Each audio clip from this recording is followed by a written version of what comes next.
Final act of Komorebi. This is going to be intense. For those of you who are not following the story of Komorebi, we playing as Delta we are about to be witnessing big events happen, because the dystopian society that this game takes place in is about to have a new beginning today. Because today, Isaac is going to be having his new interview at Argus, and he is about to rise up and make it known what his demands are in this society. We don't know what's going to happen, but regardless, we have his back. We want to put an end to Argus's reign of terror once and for all tonight. If y'all are ready to see this happen, if y'all are ready to get the last bits of secrets that this game has off our chests and in our faces today, and if we're gonna be figuring out what the heck is going on with Delta, we are gonna lock in, buckle up, get some snacks, get some water, get a plushie, because I have 2 plushies on my lap right now, because I am gonna need it, because this game has been doing stuff to me. So, with that said, let me get my water here. Totally not stalling or anything like that. Because I'm scared of what this final act is gonna bring. We're probably gonna have our I think this is gonna definitely be playing out just like the finale of Winds of Change. It's gonna be a long final act with many twists and turns. Probably gonna get to spend our final moments with the characters, say our farewells at the end of the story. And yeah. Let's get ready. My water is ready. Plus some references too, I guess. Yeah. Right, plus some references too. We are done with the Rebels and Revels campaign. That came to an end last stream. But who knows? We might have some references here and there. Who knows? We'll see. We don't know what we're gonna be seeing in this, because this is gonna be all one act, just like the final act of Winds of Change. So, yeah. Alright. Let's heckin' go.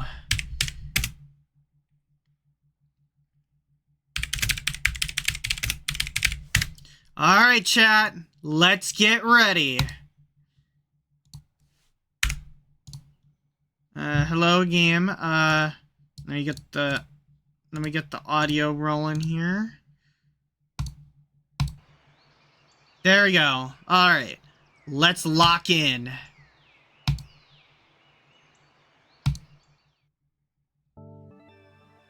As you can see, this is the last fragment map. I am wondering what our theory, if my theories about this that I've been spreading throughout these last couple streams are gonna come true. We'll see what happens. View which journal entry? Yep. But we did all the journal entries. We already read them all last time, so... Experience culmination fragment. Hermes Day. You ready, chat? You ready, chat? I think we're ready. I don't know if I am, but let's do this. Hermes Day, the Day of Reckoning. Let's go. Stronger than hope. Thank you for choosing Argus. Our future, Thank you for choosing our future?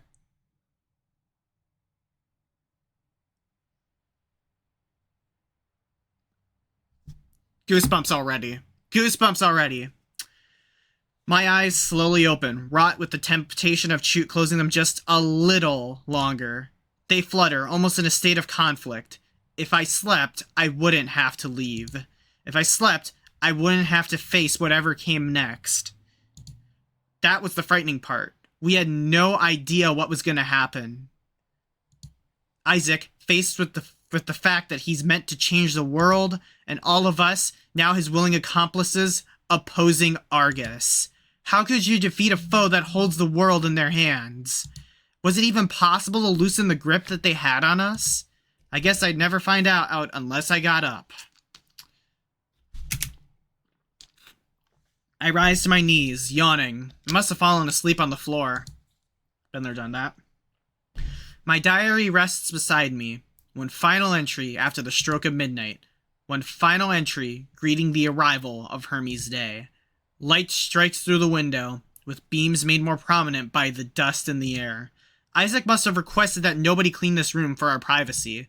Handprints still mark the window, almost as if it were a longing gesture. Appreciating the beauty of the sight before us, yet also fighting to change it. This conflict was present in all of our minds, only fought by the immeasurable resolve. Is this how people felt on the morning of an important day? Well, not any important day, perhaps the most important day of their lives. The temptation to remain in this moment of solace forever is almost too much to bear. I rise to my feet. My earlier yawn interrupts the rest of my friends. The glances we exchange are ones of a somber understanding. A quiet reminder that we all shoulder the same weight. Our role may not be important as Isaac's, but it's clear that he can't do this without us. A flattering thought that my very presence can instill him with the might he needs. If we pull this off, everything would be better for the entire world. It's almost like the option to fail was taken away from us. In the face of what was on the line, we didn't have any choice but to win. I'm reminded of that conversation Isaac and Dante had under the stairs. Back before we knew he worked for Cypher. Back before I knew he was Hermes. I gulp, simply realizing that I have no choice but to push forward. Glances are exchanged once more, as if we were all scared to break the silence. Isaac, Dante, Clace, Chiron, Taylor. Taylor? Wait, where's Taylor? Isaac shoots up to his feet, the concern worn clearer on his face. Where's Taylor? We all look at each other, understanding every single implication. Taylor! He's not here. There was nowhere for him to be. The room was small and the bathroom door was wide open. He left. Where is he? What happened? Where's Taylor? Where's my bunny boy? I didn't mean to fall asleep. I was supposed to stay up and keep watch. Check the group chat, guys. It's not your fault, Isaac. You gave us all the option to leave, remember? But... Hey, check the group chat. We all take out our phones. Taylor's last message in our group chat simply reads, "I'm sorry." Then there's a notification that he's left the group chat. What? What? Oh no. He left? Why? Cold feet? I can tell that Isaac is terrified. He looks at all of us with pure desperation. Another glance is exchanged. This time I could sense the temptation in everyone else. The temptation to leave like Taylor did. He was the first, meaning others might follow. Please? I need you by my side. I don't know if I can do this alone. This is clearly a test of our dedication. Accepting the task, Chiron is the first to step forward. I have your back, Isaac. I owe you almost everything after all. Come on. Isaac smiles. I made a promise that I'd join your pact. Until the end, right? Clace nods and they both step... And Clace nods as they both step forward. Then all eyes are on me. I couldn't exactly ditch Isaac now either. Especially after he told me his biggest secret. I step forward. My stance is clear, without saying a single word. Good. We're all in this together. Where is Taylor? Isaac tilts his head towards the hotel room door. And let's get to the lobby and see if we can find Taylor. It might not be too late to change his mind. We all nod and leave the room. It dawns on me this is probably the last time I'll see this room. The farther I get from the window, the harder it is to see the handprints upon it. Before we exit the room, it's almost like our mark on it has disappeared. Part of me wonders if we'll ever be able to go back to Isaac's house. And the rest of me wonders if Taylor is safe, or perhaps already in the hands of Argus. I don't think he got caught by Argus because he left on his own. He left. I'm sorry.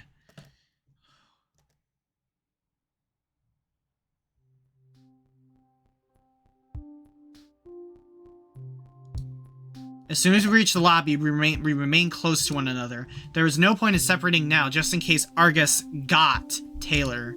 I only say it like that because all the other words were too scary to use. Do you see him? We all look around, but there's so many people in here. Isn't the leader of Argus gonna appear in only a few hours? I guess they're waiting until the last possible moment, like always. No.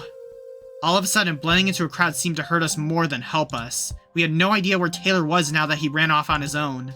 He said he was sorry, so it does imply that he left voluntarily, but almost anything could have happened to him after that.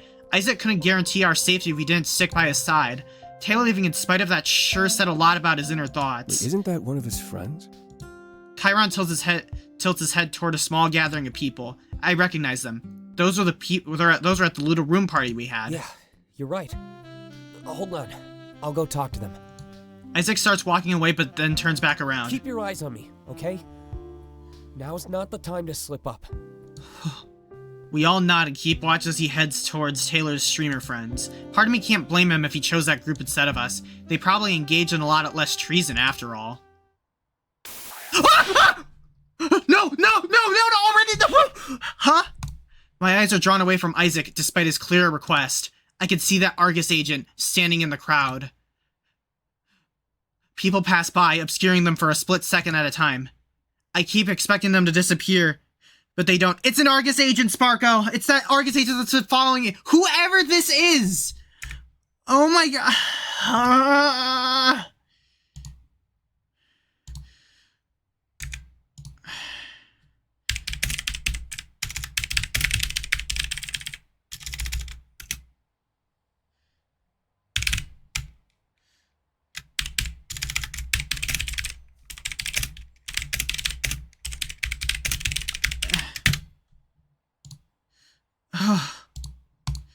Dang, the one time I can't ask my friends to stop and look. They need to keep their eyes on Isaac. Is this some sort of test? The agent gives me that evil-looking smirk again and I gulp. They're cradling something in their arm, holding it close to their chest. Wait. I'd recognize that sight anywhere. It's my file. Everything my counselor wrote about me. Why would they have that? Why would they want that?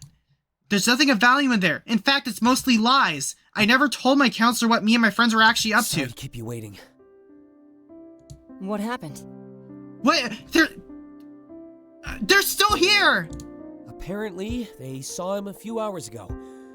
He said something about doing what he had to do. Delta, are you not gonna talk to them about what you're seeing in front of you? That doesn't sound good. Unless, again, he's only seeing things. Does it even change anything? That's our friend, Chiron. Yeah, but we still have a job to do. Bluebell, they're I knew it that Delta was seeing things. I think this is a hallucination or something. What is going on? He's right. Which one of us? Also, and he's gone. He's gone.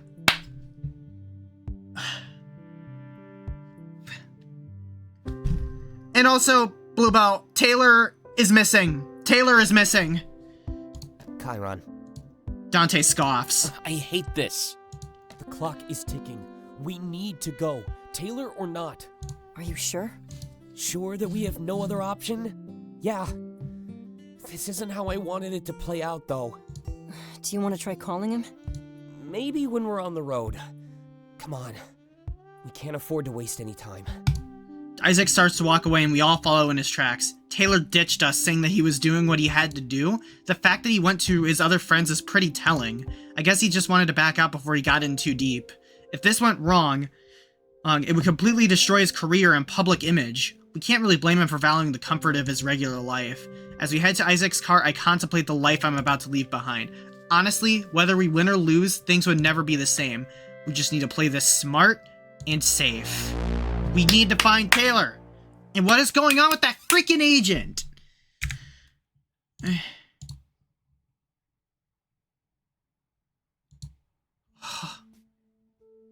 Ah, yes, the highway, where it all started. Everything is happening a mile a minute. I can tell we're all panicking except for Isaac. He knows the plan. But for some reason, he has yet to share it with all of us. Perhaps he thinks that Argus could be listening in? I guess it makes sense not to say too much out loud. Wouldn't want to get docked for distracted driving anyway. I look out the window and I'm reminded of the day that I arrived. Oh, how different things were. How different they could have gone. It's almost like I'm leaving another life behind, the second one in just a few short weeks. This life was better than the one I left behind, though. I can only hope that the same applies to whatever happens next. If it went well enough, we could even be lauded as heroes. Gotta say, I like the sound of that. Wow. Huh? The feeling of dread in the air. It's so thick I could cut it with a knife. I could open up a window. The attempt at a joke is admirable in the face of such danger, but it's also likely a product of denial as we get closer to our objective. Either way, it was enough to lighten the air and deliver some optimism. So, you want to tell us your plan? Yeah, you were supposed to tell us by now. I changed my mind. Sorry. Huh? I have no idea who's listening in on us. We shouldn't risk anything, especially so close to the end. I trust in Isaac, So but okay. we're just supposed to follow you into certain danger. Basically, Dante groans. besides, it's nothing you haven't seen before. What is that supposed to mean? It means I trust him, so you should too. Well, it's got me this far. I'm curious how that statement got Dante to back down. It's nothing that we haven't seen before? What does that mean? Oh. I'm reminded of how Isaac has been messing with tech ever since I arrived. Silencing the system in his home and unlocking doors at will. There's even the cameras in the house offering a trick live feed to his workshop. Has he been using his house as a testing ground for all of this? Suddenly, it all makes perfect sense. Bend the rules without breaking them, he's always said. That and all buildings operate on the same standards enforced by Argus. It stands to reason that hacks in his home would apply to any other building. Was Isaac planning to assault Argus digitally? Messing with their security and opening doors we didn't have access to? It would certainly aid him in his plan to create memories that compromise Argus, but it basically breaks the #1 rule in our entire society. Or at least, the rule we were taught was the most important. In hindsight, a lot of rules only exist to solidify and maintain Argus's reign. What we're doing might be for the greater good, but it's still dangerous. Tools like these, placed in the wrong hands, could cause irreparable damage. I can only hope that Isaac never lets them see the light of day. Stuff that can endanger us and others should be destroyed after today. You know, I think I want to go to the beach. Huh? What?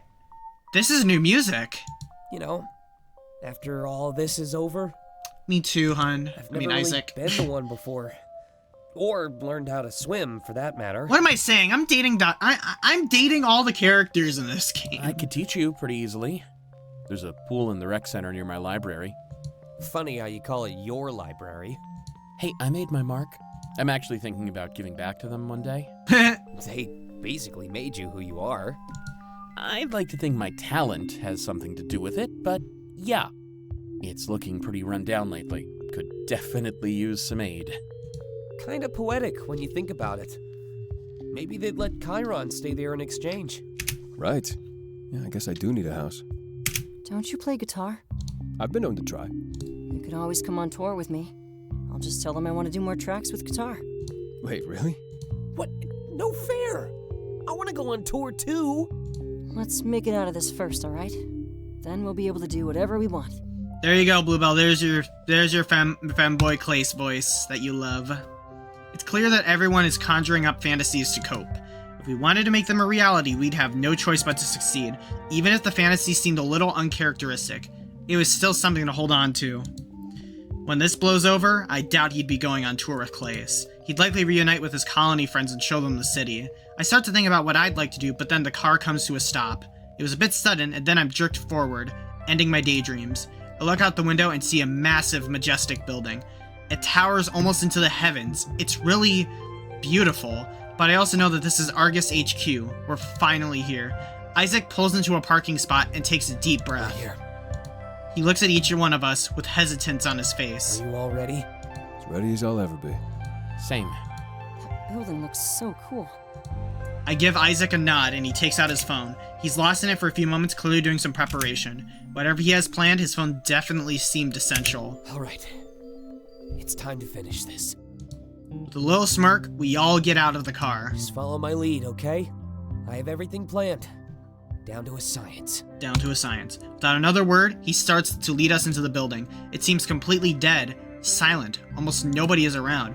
By now, almost the entire world would have their eyes on the town square. When we enter the building, I'm immediately taken aback.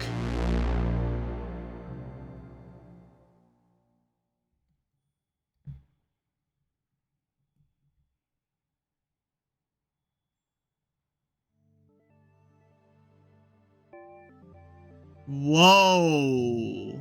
It's the most beautiful place I've ever seen in my life. It almost resembles Isaac's store, but on a much grander scale. Whoever built this place probably had no limits on their budget. We stick close to Isaac, who's tapping away at his phone. I'm not sure what he's doing, but it's clearly important. Isaac, are you sure we should be here? Dante tilts his head up towards a bunch of cameras watching the atrium. If anyone was looking, they'd know that Isaac didn't come alone. A group coming to an interview? Definitely suspicious. Yeah, of course. The cameras are on us. That's pretty incriminating. Trust me, you're fine. He tilts his phone towards us so we can all take a look. See?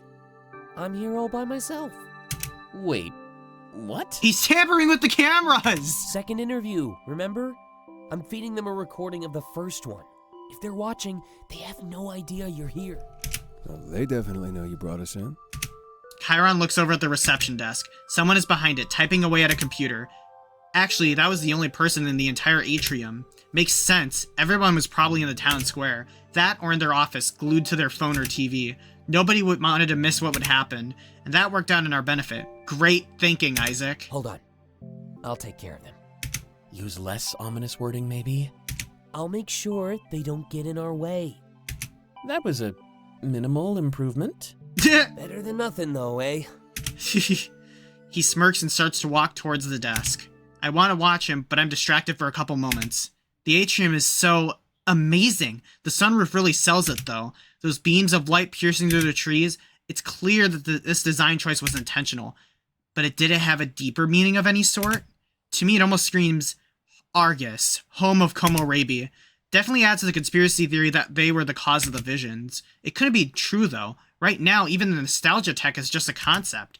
They could have never engineered Komorebi a century ago. Of course, Komorebi defies all logical explanation. The future is impacting the way almost everybody lives in the present. Normally, cause and effect would dictate that it's the other way around, but things don't seem to work like that in this world. It's possible that the true cause of Komorebi hasn't even happened yet. As confusing as that is, it definitely makes sense. I remember what we talked about in the hotel room. As you get older, your Komorebi is destined to become a vision of the past. Well, not the past, but an alternate one. Interesting to think about. Part of me wonders if this nostalgia technology has anything to do with it. A technology dedicated to cracking open the past and allowing interaction. There's no way that could go wrong, right? I decide to watch Isaac instead of losing myself in thought. He's engaged in what appears to be a friendly conversation with the receptionist. I have no idea what they're talking about, but everything seems to be going fine. It's a little easier to breathe too, knowing that those cameras aren't capturing me. A little ironic that in the face of some of my theories, but comfort is still comfort. I see the receptionist stand up from their desk and go into a room behind them. Isaac then turns and waves at us before pressing a button on his phone. The door immediately shuts and we hear a locking noise echo through the atrium. He walks back to us and we hear the receptionist bang on the door trying to get out. Like I said, I could technically make it work on any door. W. Isaac! Isaac, are you stupid? Let them out. Whoa, Dante! After we're done. We can't risk anything, Dante. Follow me. We need to keep this moving. Are we supposed to find Taylor? I don't know. I think we're getting the interview done first, and then we're gonna probably run into Taylor. They're safe in there, right? Yeah, it's just a break room. Dante is overreacting. Hardly. It was against their will. They have food, and they can still watch the town square. Every TV in this building is going to be streaming it soon. Isaac shrugs. What did you expect me to do once we were in here? Ask them to march me down to the server room? Dante shrugs back, admitting defeat. So that's where we're going, I guess. That's the goal. But first, I need to get back to that computer. Isaac runs back over to the reception desk and we follow him. He climbs over the counter and jumps to the other side. Taking a cord out of his pocket, he plugs his phone into the PC. Isaac, what are you doing? Need to plant a few seeds. Gotta say, I'm pretty lost here. But you're safe, right? I think so? You'd think right. Isaac starts typing. It's an impressive display of speed. The receptionist is still banging on the door, begging for us to let them out. Please remain calm. You're actually more safe in that room, okay? The banging stops for a moment. Nobody is getting hurt today, alright? That door is set to a timer. It'll unlock in 30 minutes. Just relax and watch the broadcast of the town square. The banging stops altogether. Okay, but what seeds are you planting? I need to give us all admin access. The server room is deep underground and super classified. Dante sighs and holds out his phone. Fine, but make it quick. Oh, I don't need your phone. Huh? Why not? You've given it to me plenty of times. He presses the enter key on the keyboard and then unplugs his phone. Jumping back over the desk, he smiles at us like he's accomplished an impossible task. A moment later, all of our phones go off. I take mine out and look at it. We should all be able to take the elevator down now. But we still need to take care of the other employees. What did Isaac say to Dante? You've given it to me plenty of times. Whatever he did, apparently he set it up a while ago. But my phone went off as well. Wait. When I visited you at work... Yep. Pretty good excuse, huh? Had to leave my lunch at home on purpose, though. You prepared all of our phones for this? Saves me time from doing it now. Especially since we're gonna be on the clock. 30 minutes, right? For the receptionist, yeah. But there's more to come. Oh my gosh! He presses a button on his phone and suddenly the atrium is dark. Isaac must have killed the power. The sunroof only slightly illuminates my surroundings. But a moment later, everything turns back on. What was that? Isaac, He's immediately cut off as an alarm starts blaring. No! My heart basically stops. Did we trigger some sort of security? Oh, this is it, isn't it? This is where we get caught and locked up. An announcement comes over the loudspeakers. It's telling everyone that the building is compromised and they should seek out a safe room. It repeats this over and over as I start to see people run around. Suddenly, the atrium is bursting with activity. I, probably should have mentioned that this was part of my plan. Oh, you think? He laughs like it was funny. His confidence is infectious. I'll give him that much. Here, follow me. It's time to blend in for a little bit. Oh my gosh! Ah! Ah!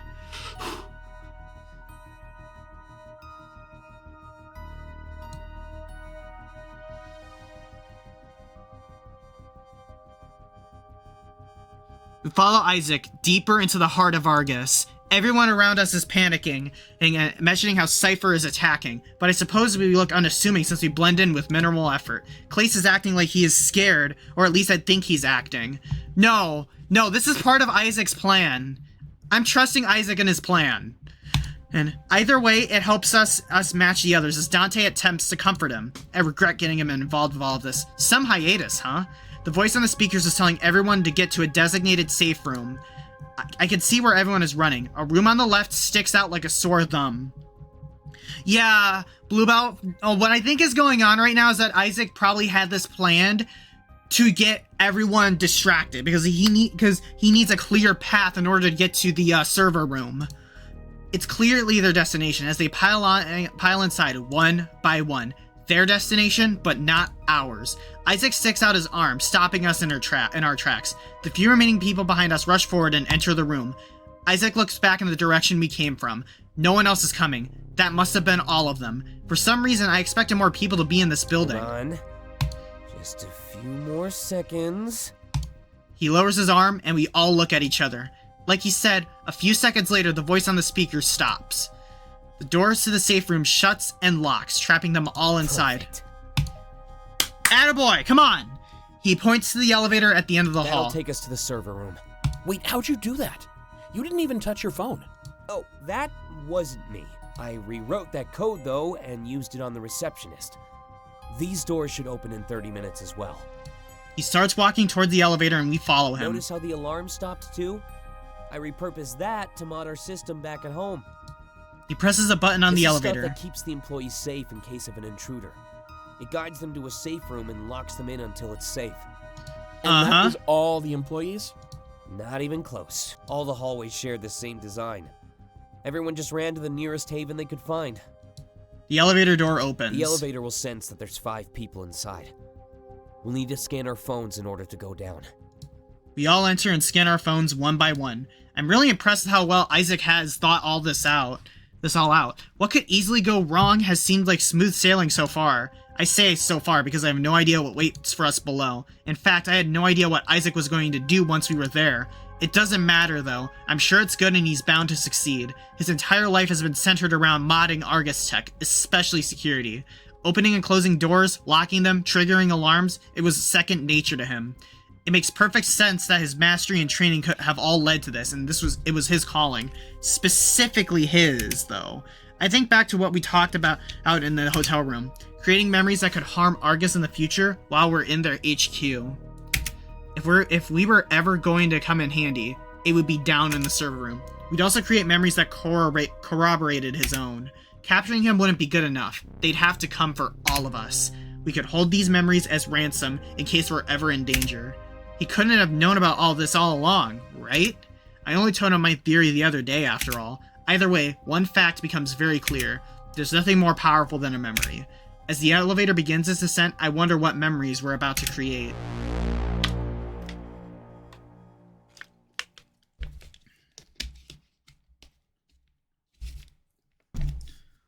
Oh.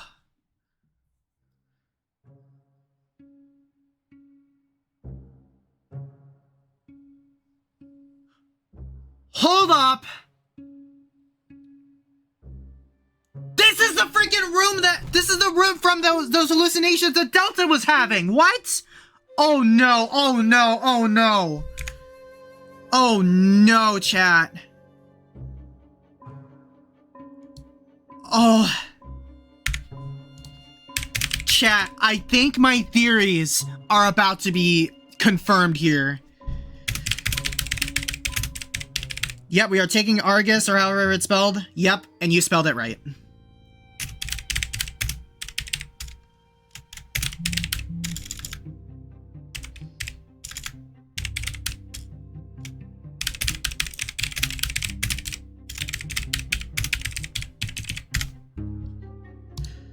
This is literally the room from those photonegative flashes that Delta has been experiencing.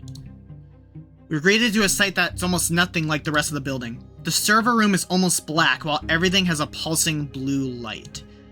It's almost like the room is breathing, and it's a little unsettling, especially since I knew I was looking at the system. The shackled AI that governs our points and runs on all of our devices. I remember my counselor telling me the story of how it came to be. Isaac immediately runs over to one of the available computer terminals. They must be hooked up directly to the servers and the AI. Right, just hang tight. This should only take a few minutes. What should only take a few minutes?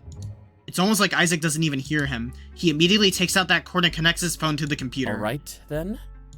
Dante scans the room, looking around with piqued curiosity. At least the lobby didn't look like this. Definitely feels like they were going for ominous. They totally pulled it off. Clace looks scared. He's looked that way all day, in fact. So this is the system? Part of it, yeah. They have an HQ in every major city. They're all linked, though. Spreading them out just saves space. Our phones all have the same clearance level, right? Yeah. Isaac talks like he's super preoccupied, almost not even paying Let me attention. go use that other computer then. Sure. Isaac uses another cord to hook a disk drive up to the computer. I look over at Dante and it looks like he has no idea what he's doing. The difference in skill between the two of them really highlights Isaac's prowess. 25 minutes left, by the way. Don't worry. We'll have plenty of time left to spare. There's really nothing I can do, so I just stand and watch Isaac. Clace paces around the room, clearly anxious. Chiron just taps his foot on the floor. We were in the heart of Argus. Isaac had access to everything on that computer. Whatever he was looking at, and it was flashing really fast. His eyes are wide open, completely glued to the screen. It was almost like blinking even once would be too much. The flashing was clearly windows being opened and closed in rapid succession. There's no way he could read or even comprehend what was on the screen. Yet the pace of his typing implies that he does, and it's a sight to behold. Isaac, what are you doing exactly? 1 sec. He keeps typing and I start to feel bad for asking. Whatever he was doing seemed to require the highest levels of concentration, but a moment later the screen stops flashing and he sighs in relief. Sorry, I needed to focus. But that's phase 1 out of the way. He looks at me and smirks. It's a totally uncharacteristic smirk. It looks kind of evil? Or perhaps sly is the right word. Like he got away with something. Dante returns from the computer he was using. He looks irate. Are you gonna tell us what's going on? Starting to get some weird vibes, Isaac. Gotta say, I am too. He unplugs his disk drive and holds it up, waving it at us. It's a gesture that gives it our immediate attention. Every single classified file in their database, including digitized records of stuff as far back as the 1940s. What? 1940s? Whoa! He places it down on the table and a loud thud echoes through the room. If they had something to do with Komorebi, it'll be in here. Whether they caused it or used it for their own gain. He goes back to typing away again. Isaac, are you serious? You're really gonna take them down, huh? Are you sure about this? Absolutely. But it wasn't really part of my plan. I just couldn't resist the temptation. I kept seeing one word in particular, though. Back in the 1940s, and even today with the nostalgia tech. Panopticon? Panopticon? What's that? Your guess is as good as mine. But it was tied What? to almost every classified document. You shouldn't have done that, Isaac. All you're gonna do is put a bigger target on us. What? It can get bigger? I'm not joking. Neither am I, Dante. I've made up my mind. You can't have files like that, Isaac. You're gonna get us all killed. I thought you were just here to... A second later, all the TVs in the room turned to static. There wasn't a lot of them, but a couple lined the walls. As if following our suit, our phones vibrate shortly after. I take out my phone to look. What's going on? What? I think we all just got the same notification. Oh, it's the town square. 20 more minutes, Isaac. Watch the report then. I shouldn't be much longer. You don't want to see it? I'll hear it. He keeps typing like his life depends on it, and due to holding such a sensitive drive, maybe it does.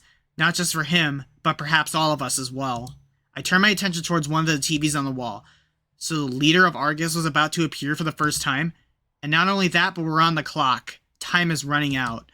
Just who were they? What were they going to say? My eyes are now glued to the TV, much like Isaac's are to his monitor. We all wait in anticipation as the camera cuts to a shot of the town square. Whew.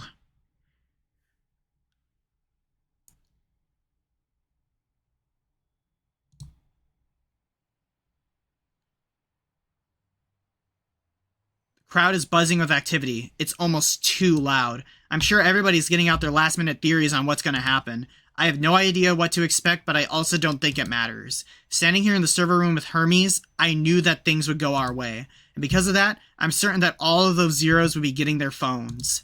Just like Chiron, they'd no longer have the right of city life taken away from them. I could see a limo being escorted by several larger vehicles. That must be the leader of Argus and their security detail. The noise of the crowds immediately dies out. All we can hear right now is the sound of helicopters, like additional security. It makes you wonder if they were expecting violence of any kind. The camera focuses on the vehicles as they all come to a stop. Out of the larger vehicles, exit a copious amount of armed guards. No one takes this as a sign of aggression, simply a statement of caution. Tensions were high, and this was the first time the leader would appear in public after all. They open the door to the limo, and someone exits. The entire world must be watching this right now, and I can almost feel it. The collective aura of anticipation is almost as exciting as it is terrifying. They step up to the podium and lean toward a mic. Cameras start flashing at a furious pace as the leader scans the crowd. This exact moment would be forever etched into the history books. Greetings, citizens of Toronto, and to everybody watching around the world. Thank you. That sounds like Vanessa's voice actor. Valesa's voice actor, by the way. That sounds like Valesa's voice actor. I know it's not Valesa, obviously, but that sounds like her voice actor. Hold up. What? I have come here to address the tragic events that transpired last week. Our deepest condolences go out to everybody affected by these deaths. Hold on. First up, hello. I know you're a fascist leader or something, but she's hot. All right, well. What happened was not our desire or intent.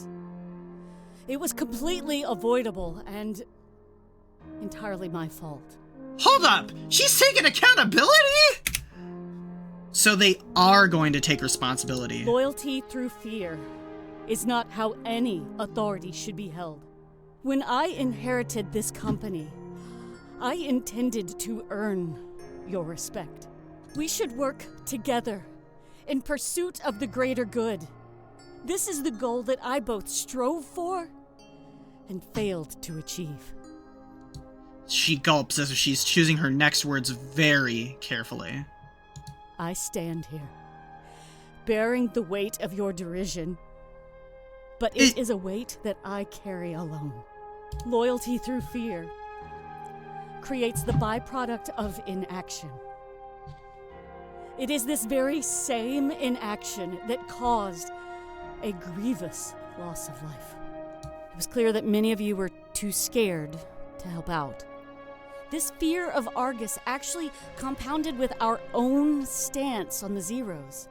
It was a recipe for disaster, but it is also a recipe for change. And that is where Hermes comes in. Right now, he is standing in our Toronto HQ. It's likely that his hand is hovering over a button.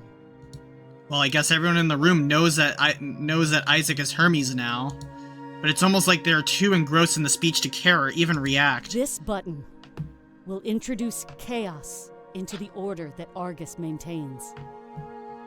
However, since this order caused the loss of innocent life, I simply yield. We recently came to learn the true identity of Hermes. His tests on the system have caused the glitches that plagued us these last few weeks. In addition to that, he has also stolen a large amount of Argus drones. I believe his plan is to use these drones to cause a distraction right here. In this momentary confusion, phones will be handed to the Zeros. Phones that, using his tests, will be loaded with new, legitimate identities. This means that the crowd before me is largely made up of agents of Cypher. I have not come here to stop you, no. In fact, I have come here to welcome you. I believe that me and Hermes share the same goal. However, my parents and grandparents certainly differed in their views. Unfortunately for me, their values course through the inner workings of Argus. As progeny of the Founders, I am made to suffer, much like the Zeros, for choices outside of my control, and even worse, against my will. Due to this, I now have the loss of 2 innocent lives on my conscience. Wow! This has made me realize that Hermes might be correct. I'm actually shocked by this. She's actually taking a somewhat accountability. I'm sure she's not really aware of a lot of things, and I don't know if she's really on our side or not, but this is shocking. I thought she would be straight up evil. Perhaps it's time to take a step back and let others step forward. To give the world to those who will change it every single day, as he said. Because of this, I must circle back to something I said earlier. Hermes is about to introduce chaos into order. So if I could speak directly to him, I'd just say, be certain you're prepared to face the consequences. Not just you, but to the entire world. This is a risky move. Actually, hold up. Hold up, she might be bluffing. She's trying to put the pressure on Isaac, make him realize the true scope of his actions. Knowing that, will you still press the button? After that, the most awkward silence I've never heard overtakes the town square. I don't know what any of us expected, but it definitely wasn't that. A full surrender, taking all the responsibility, it's admirable even if it happens to be some sort of elaborate PR stunt. I mean, what else could she have said once the cameras started rolling? All of those eyes on you with the expectation to act a certain way? Now she knows how everybody feels under Argus's rule. As if following her direction, we all look at Isaac. Would he press that button?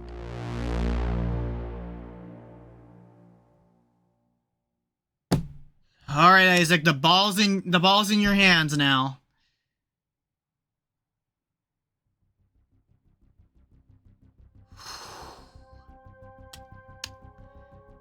His finger hovers above the enter key. He's clearly deciding whether or not to set his plan into motion. I can't even begin to imagine how much pressure is on his shoulders right now. The leader of Argus was right. He's about to introduce chaos into order.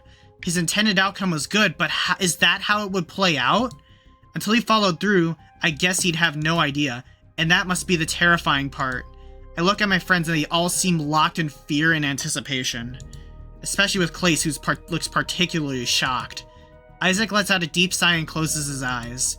He's muttering something to himself as if it were a mantra. The culmination of his life's work is right within his reach. It's admirable. Then he opens his eyes and looks over at all of us. The hint of worry and doubt he wore on his face is soon replaced with a smirk. Whatever he had said to himself, it clearly provided him with resolve. Well, so much for those watchful eyes. What are you doing, Isaac? He presses the button and a second later, all the lights shut off.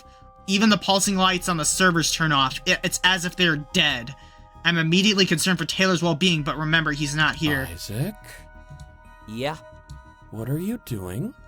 I make sure to stand still so I don't accidentally bump into anything. I removed the shackles on the system's AI. What? Isaac! You what? You what? You gave the AI more power? It doesn't sound like a good idea to me. Wait, I know exactly what he's doing. Last time there was an unshackled AI. It's actually a perfect idea, Chiron. It'll be overwhelmed with data and terminate itself. So you're gonna kill the system? Not before bringing it back. With a couple homemade mods, of course. Oh. Too bad the TVs are off. Hello, Wingless. Welcome on in. Drones. Just a few more seconds. 3, 2, 1. As if on cue, all the lights turn back on, including the TVs. Much to our surprise, however, nothing has happened in the town square. Everyone on screen exchanges confused glances. I didn't do anything with the drones. It was just a ploy. Even the town square was a distraction, just like I said. Isaac, what did you do? Hold on. It should happen in a few more seconds. This is it, everyone. The moment of truth. Silence. Silence. More silence. But then, all of our phones go off in unison. Well, TLDR, the leader of Argus, got revealed. She's, anyways,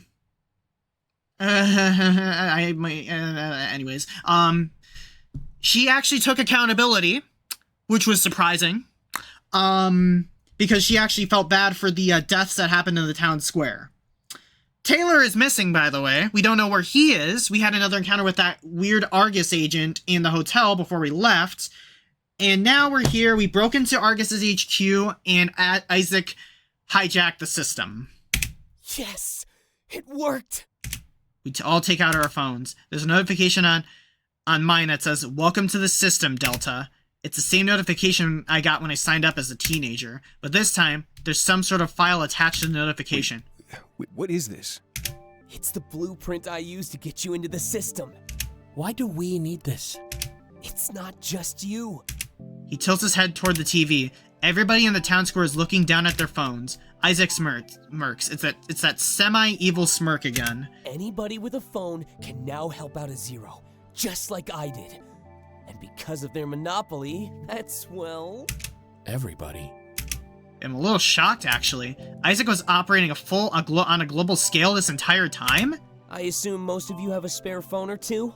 Yeah, just upgraded before Delta arrived. Isaac starts typing at the computer again, like he's doing one last thing. Anyone in the same situation can now give their spare phone to a Zero. In fact, there's probably more spare phones lying around than we'd ever need. I'm almost in disbelief. Turn everybody against Argus, make them favor the Zeros, then give all of them the power to change the world. Looking back at the TV, the leader of Argus is being evacuated. I guess the town square really was the least of their problems. There's a bit of anger on their face before the camera cuts. Uh-oh. Isaac stops typing and finally leaves the computer behind. Wow, you really are a prodigy. Isaac scoffs. Nah, I just have too much time on my hands. But now, Argus isn't the only entry point into the system. I'm gonna turn Cypher into the first true competitor. You think the world powers would allow that? I don't think they have a choice. Once you introduce chaos into order, all you can do is find order again. And the playing field is exactly where I want it to be. You still should have told us you were Hermes, though. What? And ruin the real reveal? He scoffs and we all look at one another. As if to rob us of our victory, however, Clace looks terrified. He has his back pressed against the servers and is almost crying. None of us noticed until now. You okay, Clace? That was her. What? You mean the leader? In my vision, she... He cuts himself off and immediately runs toward Isaac. Placing his hands on Isaac's shoulder, he shakes him as he speaks. Isaac, we need to go, now! Clace? I know, I was planning on it. We still have about 6 minutes. No, not just from this building! We need to start driving and never come back! Clace, you're starting to scare me.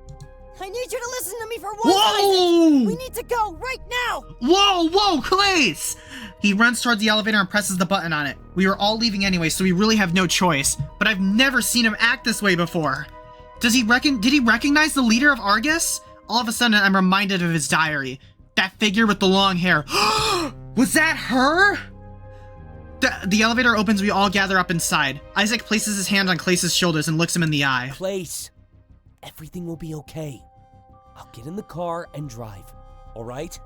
Clace nods while trembling in fear at the same time. As the elevator begins its ascent, the fear transfers to all of us.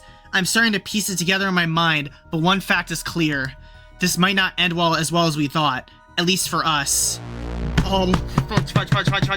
Oh yeah, the room that we're in, Wingless, that's the freaking room from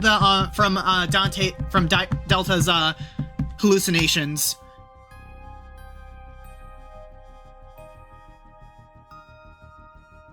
When the elevator doors open, it feels like we're entering a new world. Well, we basically are. What Isaac did? It changed almost everything.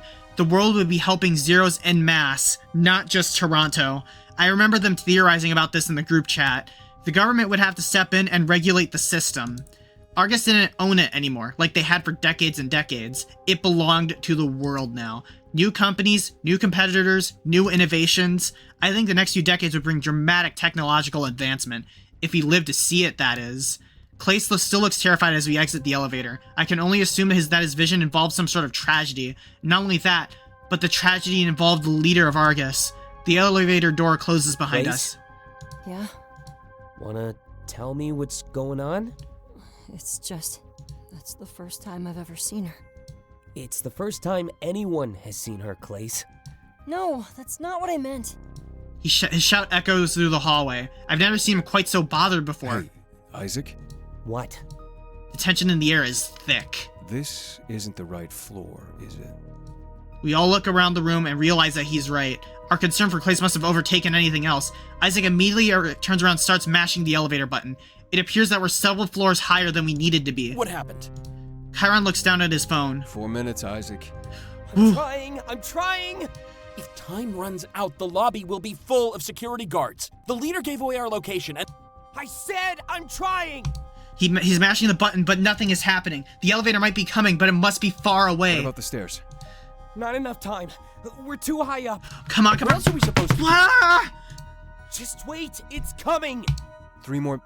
Before he can finish, someone shouts freeze from the end of the hallway. We turn around, greeted as the sight of a security guard, holding a revolver. Our hands immediately rise up as we're all locked in fear. They take slow steps forward, aiming the gun directly at us. I guess we didn't lock all of the employees away, but even so, we're running out of time. If we survived this, there'd be an army greeting us in the atrium. Breaking the tension in the room, Clay steps forward, pushing us aside. You watch the TV, it's over! The guard takes another step forward. Clay spreads out his arms like he's defending us. The others might see bravery, but I see someone almost embracing death. Put down the gun! Take out your phone! Another step forward. Clace? Are you just gonna kill us? Clace? Another. Why? Because it's your job? One more. That doesn't sound wrong to you? Killing innocent people to protect your boss? Well then go on! Do it! Kill more people in the name of Argus! Just like those two in the town square! Me too! Me too! See how well that works out for you! The guard looks down at their sights, ready to shoot. For a second, it seems like time stands still. They could easily kill all of us. I see their finger reach for the trigger. A second later, A loud cracking noise fills the hallway. We all wince and look around frantically to assess what happened. The security guard falls to the ground, clearly knocked unconscious. Taylor!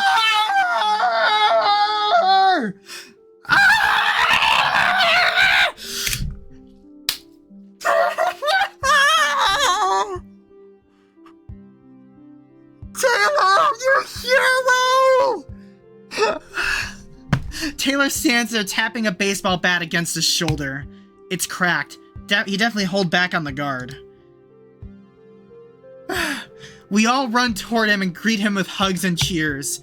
He just laughs, returning each hug as we head back to the elevator. Isaac, you're lucky there was actually a bat in your trunk. A few seconds later, and you'd have been dead meat. Wait! Bro, was Taylor in Isaac's car the whole time? You know me. When have I ever lied to you? Oh, trust me, the list has expanded tenfold. What? What do you say? To get going, Hermes. As if on cue, the elevator door opens. We all rush in, and Isaac presses the button to take us to the Thanks, lobby. Taylor. I don't know how much longer I could have stalled them. You saw me, huh? Not at first, but yeah.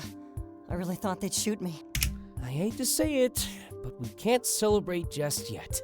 That's right. A beeping sound comes from Chiron's phone. He holds it up. Looks like time's up. Just as the door starts to close, something catches us off guard. A loud banging noise. It causes my ears to ring, making me panic. The panic is shared. We all look around frantically, and then I see it. The security guard wasn't fully unconscious. As the door closed, they took the opportunity to fire off one shot. Isaac immediately stumbles against the wall, clutching his shoulder. No! He looks down in disbelief as blood trickles through his fingers. Then he starts sliding down the wall, falling to the floor. Isaac! Here, help me get him up. Dante and Clace immediately reach down for Isaac. They help him guide him to his feet, wrapping one of his arms around each of them. It's just a shoulder shot. Hopefully this will be okay, because this is what Von Karma's done. He seems a bit delirious, but he's not passed out, and it didn't seem like a fatal shot, thank goodness. We need to go. What do we do? That lobby is going to be full of security. We have to try talking ourselves out of this. There's no way. Remember what Isaac promised. Get in the car and drive far away from here. We need to get Isaac to a hospital. Besides, you haven't even explained why you're freaking out. Please. Trust in Dante. Get to the car and drive. Isaac grunts in pain as the elevator begins its descent to the lobby. But where? You need medical attention. There's a first aid kit in his trunk. We can use that and just run for it. We can go to my colony. I'll show you the way. We'll never be able to pass the walls. We can. Huh? My car. It's how I went. As Hermes. Isaac shrugs away from Dante's arm, letting Clace solely prop him up. Grabbing Dante's hand, he guides it to the wound and applies pressure. Don't worry about me. Just get to safety. I think this is it, Isaac. There's no way we can fight our way out of that lobby. No, but we can talk our way out of it. Like I said, it's really the only option we have. How? Wait a minute. Dante reaches into Isaac's pocket and pulls out that drive. This is how. A bargaining chip. That's it! What's that? It's... Before Dante can start, the elevator comes to a sudden stop. This time we have arrived at the lobby level for sure.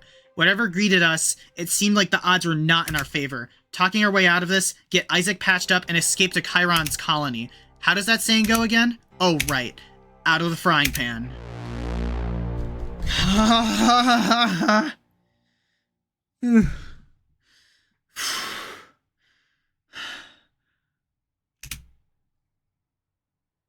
Be back 1 second, to take a bio break. Okay, Wingless.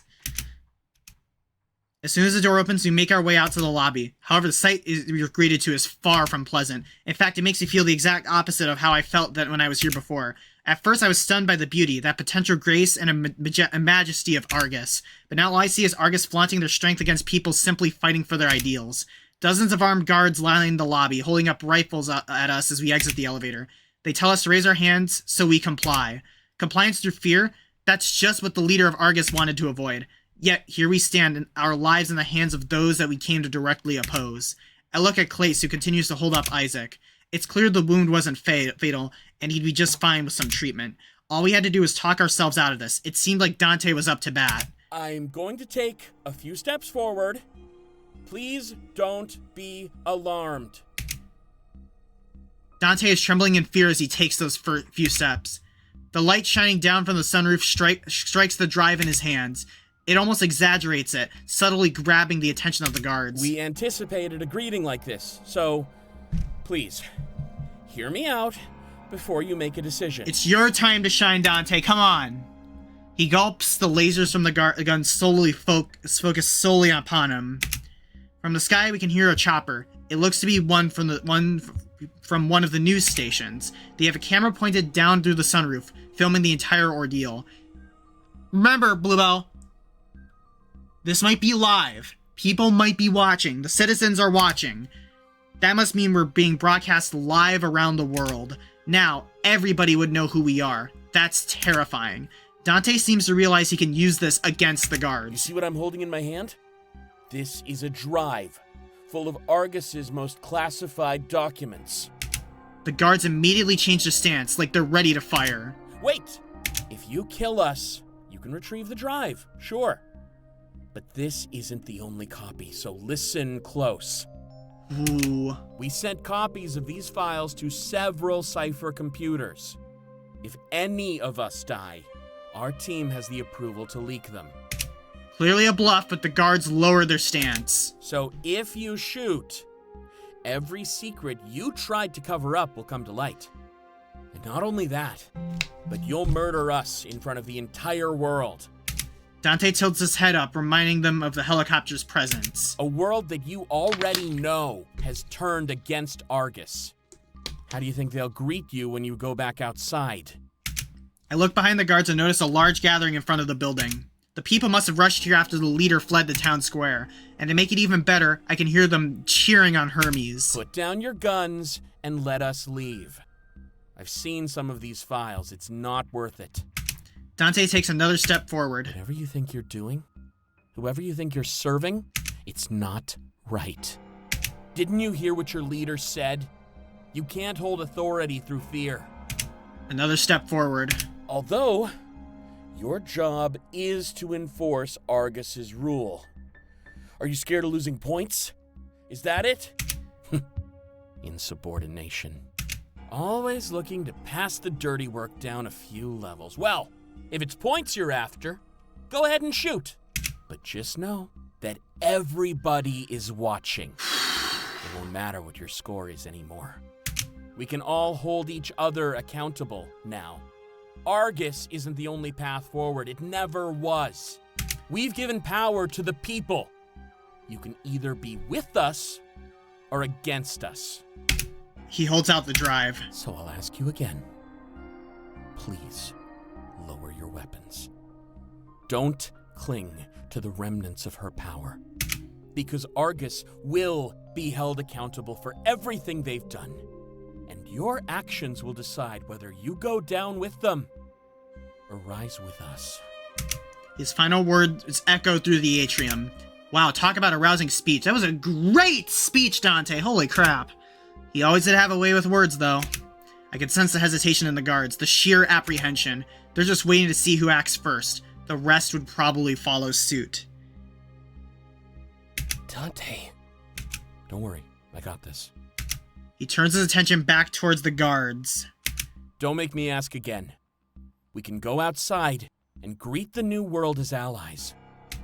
The next few moments feel like an eternity. I can feel my heart beat faster and stronger than ever before. And I know that my friends all feel the exact same way. Unified in our fear that these may be our last moments alive. But like we always said, if we went down, we'd go down together. That's what really mattered. That we had each other's backs until the end.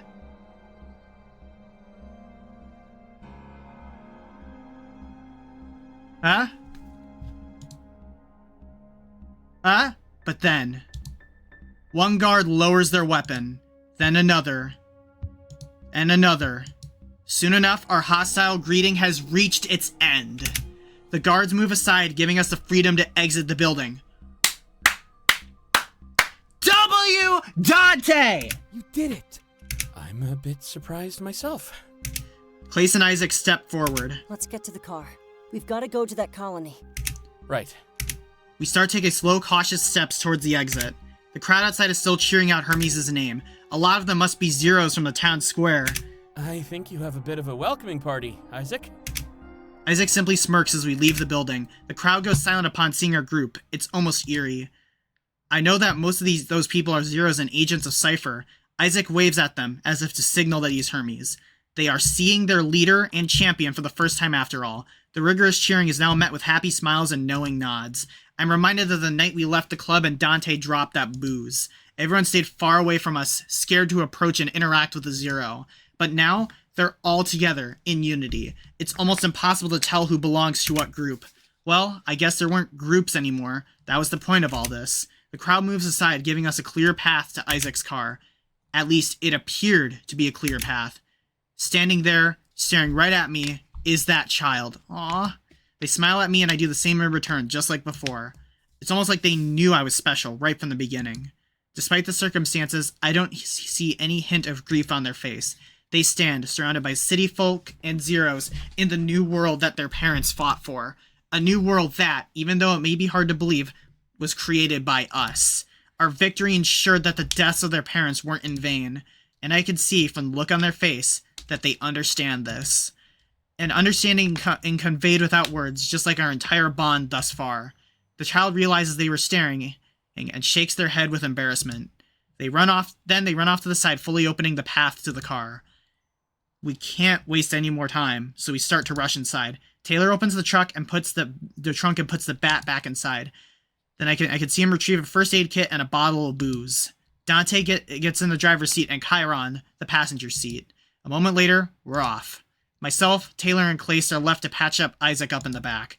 I guess our destination was Chiron's colony, an escape from Toronto. You good to lead the way? Yeah, let's go.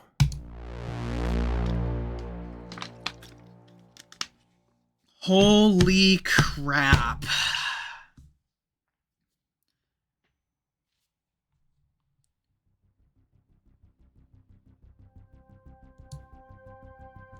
As we drive down the highway, I recognize some of the sights. We passed these places when Isaac picked me up from the airport. That almost feels like a lifetime ago, though. How different things You were. doing good back there, Isaac? Yeah. Here, you gotta take off that shirt and jacket. We all guide him out of his clothing and get a better look at the wound. The highway makes things a bit shaky, but I think we'll be Do fine. we take it out? No, too risky.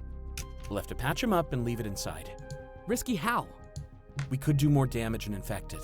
Yeah, Best bet exactly. is to close it up and stop the bleeding. So we have to stitch him up in a moving vehicle. You do, Taylor. Call it even for ditching us. Fine. He grabs a bottle of booze resting beside him. Here, Isaac, use this. Isaac opens up the bottle and takes a massive swig. No, I meant pour it on the wound. Oh. Isaac turns the bottle upside down, pouring several shots worth on his body. Oh, that is nowhere near as fun. Is that even gonna work? Where's Rofi when you need him? It might. I saw it in a movie. Here, let's get that kit open. Place grabs Isaac's shirt and holds it over the wound. So just stitch it up and dress it.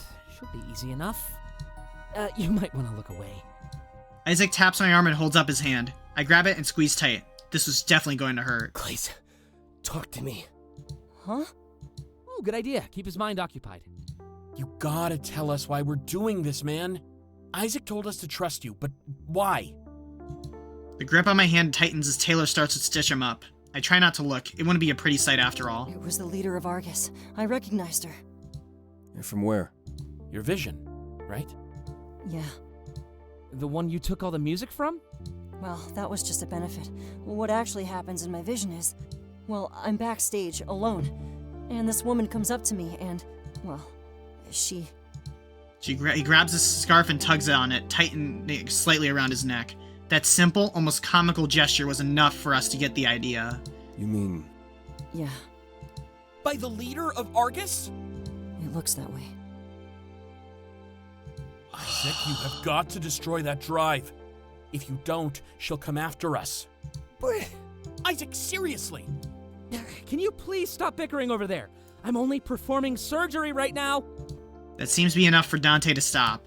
Since I read Clace's diary, however, I understand this even more. In his vision, he's killed by the leader of Argus? That's unbelievable. Not only that, but he had a business card for the Vision Protection Program. He must have thought that the program could help him escape his fate. When the entire corporation was run by his killer, well, I guess it felt there was like there was nowhere to hide, except for maybe a Zero Colony. I can't even imagine what he's feeling right now. The only program that could help him was owned by her. Almost explains why he was so willing to take a bullet for all of us. He clearly thinks that there's no way to avoid his death now. If anyone wanted revenge against us, it would definitely be her. Isaac's grip tightens on my hand again before finally letting go. There we go. Now let's get him in a new shirt and bandage him up. There's one in my messenger bag. Just be careful, it's one of my favorites. We help Isaac into a new shirt, then Taylor wraps him up. He both looks and sounds a lot better than mere minutes ago. Grabbing the bottle of whiskey, he takes another large swig. I earned this. You sure did. We all sit back and let out a collective sigh of relief. Isaac will be fine. We just have to monitor him. So let's get back to this leader thing. She wants revenge or something. It doesn't seem like it. In fact, she seems sad while she's doing it. It's gotta have something to do with that drive. Especially since you mirrored the files to a bunch of other servers. Oh. That was a bluff. Taylor seems shocked. A bluff saved our lives? Yeah. Had to take a page out of Isaac's playbook. He did a good job in that final standoff with the Thorns. Well, except for the dagger part, still don't agree with that one. Ah, there we go. There. All right, wait, Sparko. There you go. There you go. There's your Winds of Change reference. We just need to destroy that drive then. They'd have no reason to come after us anymore. Especially now that the entire world knows our faces. He seems proud as he says that, like the exposure would help his career. That's a lot of info to throw away, though. I mean, every secret we've ever wanted to know? It's not worth it. Right. That seems to be the note that this conversation ends on. We clearly had to get to safety and destroy the drive. Doing so, it seemed, would prevent Clace's vision. But now almost everything about Clace made perfect sense. All the booze, the tranquilizers, and gummies he started to consume. He's using drugs to try and suppress his horrible vision, and I actually can't blame him. Being forced to live your death almost every day, I'd seek almost any form of relief within my grasp. No, I don't want to think about it. We can protect him and make sure it doesn't happen. Of course, he'd still have to live it almost every single day. I start to panic just from the thought of it. I grab Isaac's hand and he squeezes it, as if trying to console me. You okay? I nod. Clearly a lie. Just take a left up here and keep going straight. Do we have to do anything special to pass the wall, Isaac? No, just go straight on through. You modded your car to do that? No, it's just old. We sit in silence for the rest of the way, letting Isaac rest and relax. Beforehand, going to a colony meant that you could never return. But now things have changed, and I think we'd be allowed to go home. So the goal was clear, without any trouble, and destroy the drive. Hopefully I could talk to my friends a little bit and hear how they're feeling. The raid on Argus HQ shook us all up. Everyone is just acting fine. A little while later, the car comes to a complete stop. The sun is set, and I have no idea where we are. Let me get out first. I'll start a fire. I'm probably not used to this kind of cold. All right. We'll wait until we see it. And wait we did. Oh my gosh.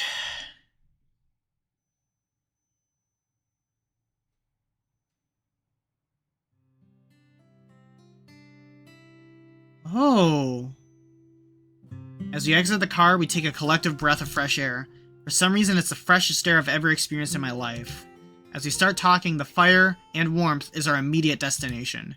It feels like the danger has finally dissipated and we're actually safe. Honestly, that was a long drive, so I'm glad that we're finally here. Good thing Isaac's car let us pass the wall like that. An even better thing that Chiron got the fire ready. Wow, this place is beautiful. That's what I thought when I saw the city for the first time. You know what they say. Normal for you can be life-changing for someone else. Life-changing, yeah. That's a good way to put it. Do you think we were followed? Definitely not. I would have noticed. Weren't you busy being in pain? Only slightly. Trust me, though. I know how to tell if I'm being followed. Game with being Hermes and hiding from Argus. How much hiding did you do exactly? Oh man, you should have seen this story from my perspective. So many close calls. It was basically like a movie. I'm so glad you waited until now to tell us that. I'm still getting over what happened in the atrium. Can't believe I talked them down like that.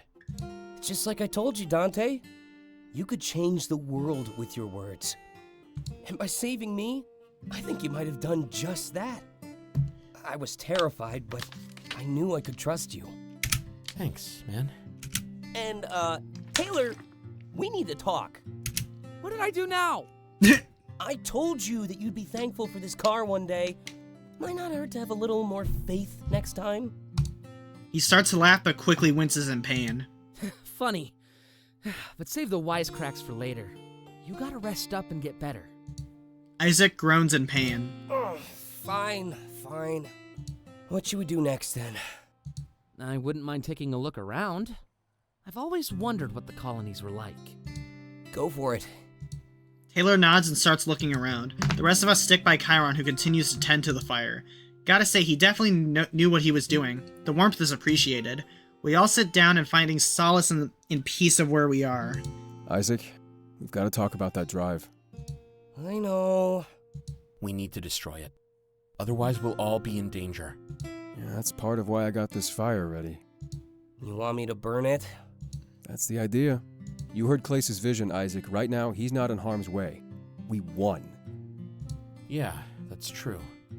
Isaac, if you keep that thing, you might just make his vision come true. And not just him, but I think we'd all be in danger. We hurt Argus. We don't need to anger them more. Just let me think. You know, I'm pretty tempted to see what's on the drive. Seriously? Yeah, same. But the stakes are too high. I guess that's where we differ. Huh? You know, I totally thought I'd die today. I had no guarantee that I could make my vision a reality. So, I accepted my death a long time ago. If I could leak these secrets, my life might be worth it. I'm on the fence too.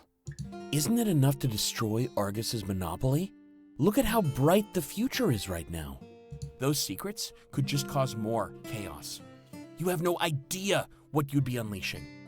I guess. Like I said, just let me think. Are you okay with giving me some time? Sure.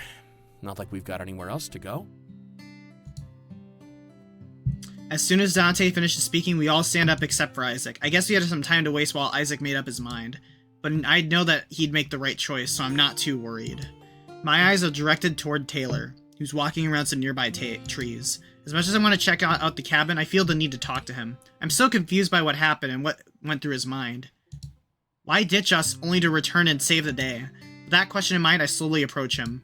Hey there, Delta. He smiles, almost like he's completely unfazed. We almost died a couple of times and he ditched us. Oh, did you come for an apology? That's fair, but I think I gave a pretty good one in the car. He tilts his head back to where Isaac is sitting. That's true, he did stitch up Isaac while we drove here. Also, don't forget how I saved you with the bat. Part of me was driven by guilt. To make it up to you, you know?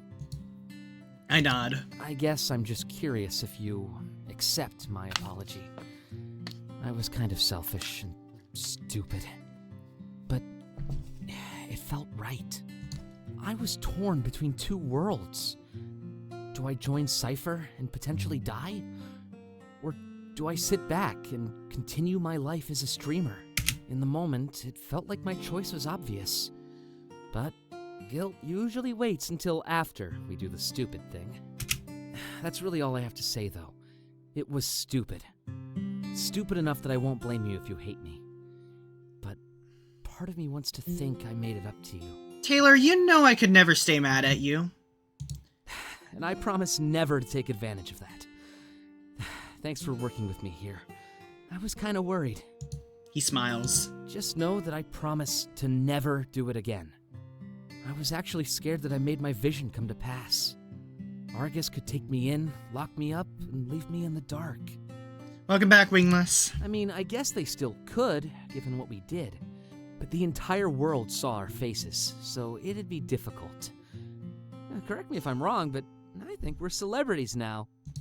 I don't correct him because the thought seems kind of nice. If we disappeared, I feel like people would notice. They're probably waiting for Hermes to make a victory speech. I bet that we can march right back into Toronto and bathe in applause. There is the matter of that drive, though. and Clace's vision to top it all off. What do you think Isaac should do? I mean, I'm part of camp, please destroy the thing.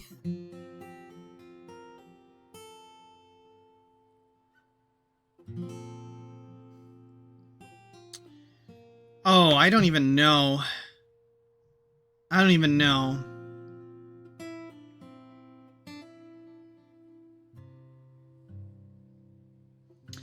I think Isaac should destroy it to keep us all safe. I'm just gonna say this. Yeah, totally. I think his work is done. There's no need to go this far. It was about giving the Zeros freedom, not toppling corporations. I guess we just have to wait and see what he does.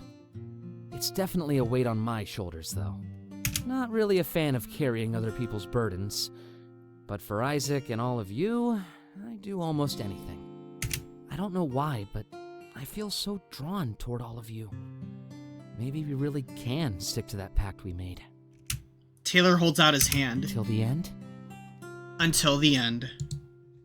I grab his hand and shake it. He pulls me in close until we're almost face to face. Leaning in, he talks directly into my ear. You know, I used to think that fighting fate was futile. Until I fell for you, that is. You've really changed my life. Aww. He pulls back and looks directly in my eyes. I value our relationship, Delta.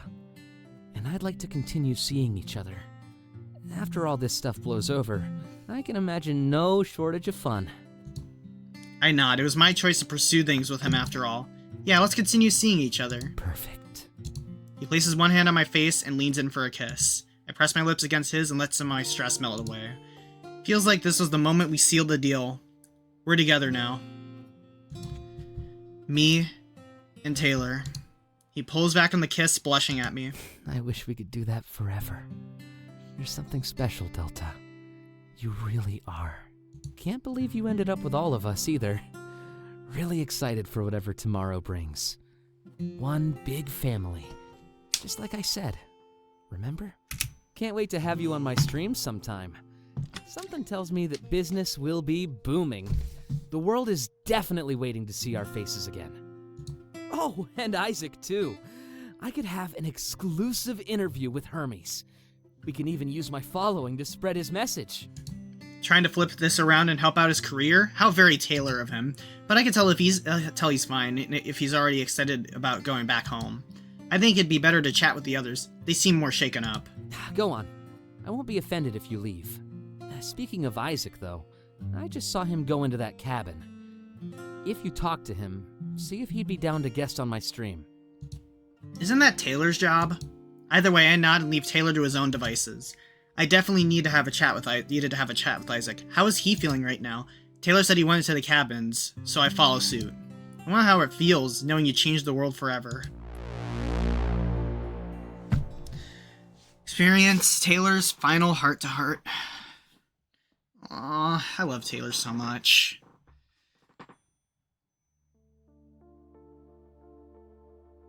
Ooh. This is cozy. When I enter the cabin, Isaac has his back facing toward me. He's staring down into a fireplace holding that bottle of whiskey. One hand, with an open palm, braces himself against the wall. Delta. He turns to face me, wobbling slightly. Not sure if it's on the pain or the alcohol. Hey, it helps with the pain. If you can give me another option, I'll take it. He places the bottle down on a nearby table, smiling at me. It's clear that he doesn't just mean physical pain, given everything that's happened. Being shot and held at gunpoint by Argus was sure to leave an impact on anybody. Even Hermes. I guess we're just passing time until the morning, huh? Then we'll head back into the city and see what happened. I notice he's intentionally glossing over the drive. It's fair, though. He clearly has a lot going on in his mind. What did happen, though? We lost all reception at the city limits. He points up to the sky. If you listen close, you can hear the helicopters. Far away, sure, but they're still up in the air. You know what that means? I shake my head. They're not looking for us. They had eyes on us since the moment we left that building. If they wanted to chase us, they'd know exactly where we are. They seem more interested in what's going on inside the city. And that thought is both terrifying and exciting. What do you think is happening? Probably hooking up all the Zeros with phones, a historic moment. right. I bet the world is watching it all go down. Can you imagine? Coming together to witness the creation of unity? I think I did something really special, Delta. It opened a lot of doors. Part of me can sympathize with the leader of Argus, though. Stuck between red tape and ideals from past generations. We're all tangled up in webs far greater than we realize. Of course, all that sympathy disappears when I think of Clace. I believe his vision. I wish I didn't, but I don't really have a choice. What we did, or what we do next, could determine our fate. I just hope it all ends well. When we get back home, we'll have a lot to catch up on. I hate not having reception. I feel so vulnerable. So, what is a zero in this world? Since I missed a lot of the world building, I'm in a little in the dark, but I think the context was that they're people with zero notability, the average citizen. Basically, kind of the equivalent of people that are not, they're like, pretty much they kind of are like the oppressed homeless people. And people that are oppressed in the system. They live on the colonies that one of the colonies that we're here right now. This is where Chiron lives.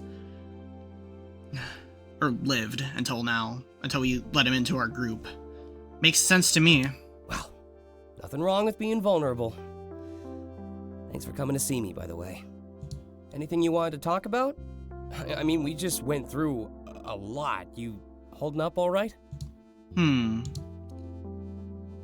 I'm curious about what you'll do with the drive. Me too, honestly. I have to take my vision into account, you know? I'm still worried by the fact that we aren't in touch anymore. It seems like keeping the drive could cause a rift between us. Or worst case scenario, put our lives in further danger. But it might be the key to making my vision a reality. You know? It feels like I'm holding our future in my hands. It was honestly easier when I held the world's future. This is so much more personal. It's crushing. Have you ever been torn between what you want and what you need? Both sides vying for your attention, begging you to give in. If you don't choose quickly, it's enough to tear you apart. There's no in between here, you know? I either destroy the drive or keep it.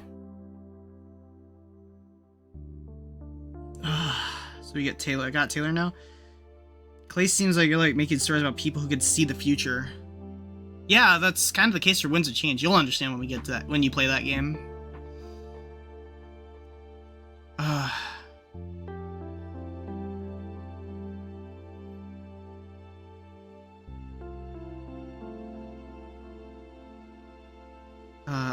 What should I tell him? I don't know if this really affects things because of the symbol on there, but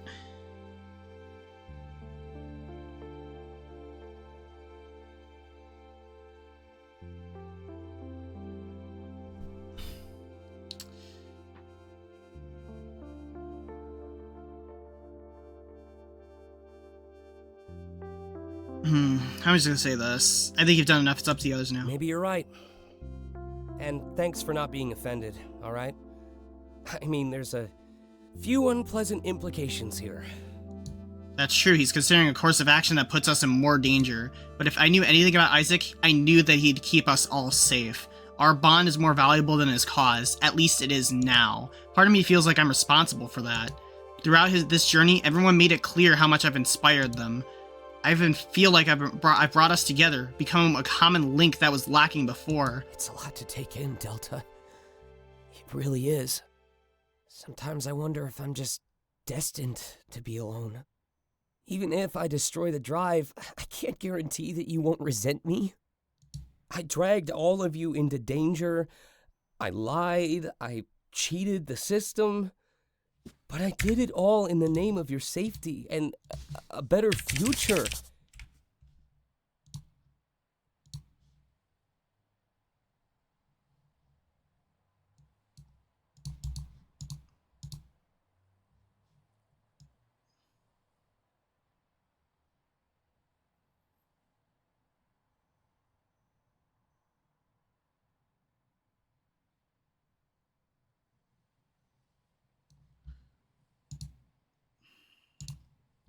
fact that I had to deceive you, it's almost too much to bear. My only consolation is the fact that we won. I hope that the days ahead are enough to pay you back. It doesn't feel like we're under their thumb anymore. We're free.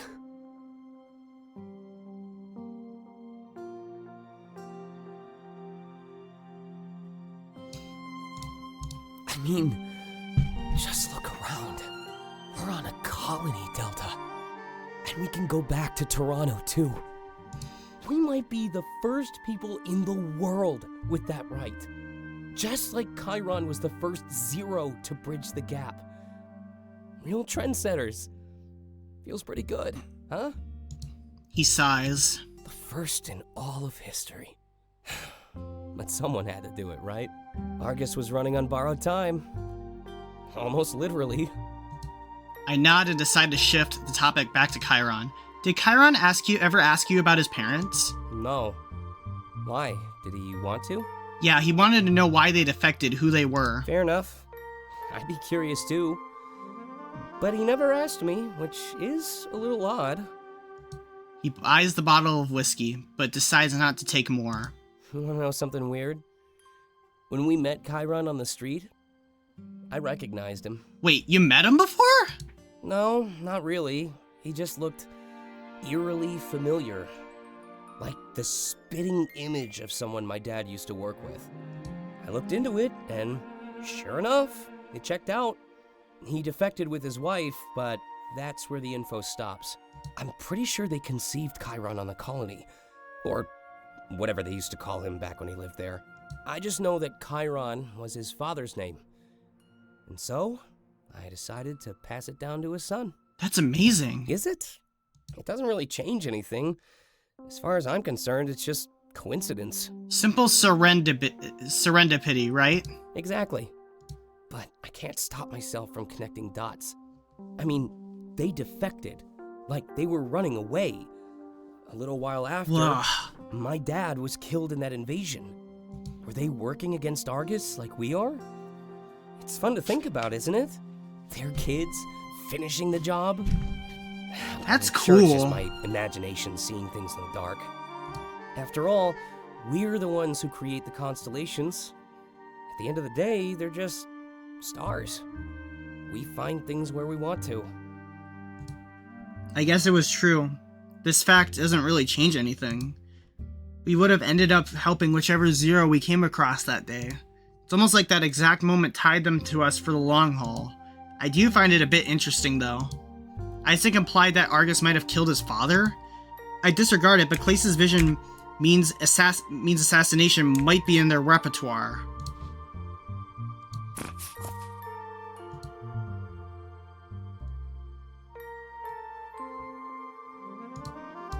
I'm gonna go back outside and mingle with the others.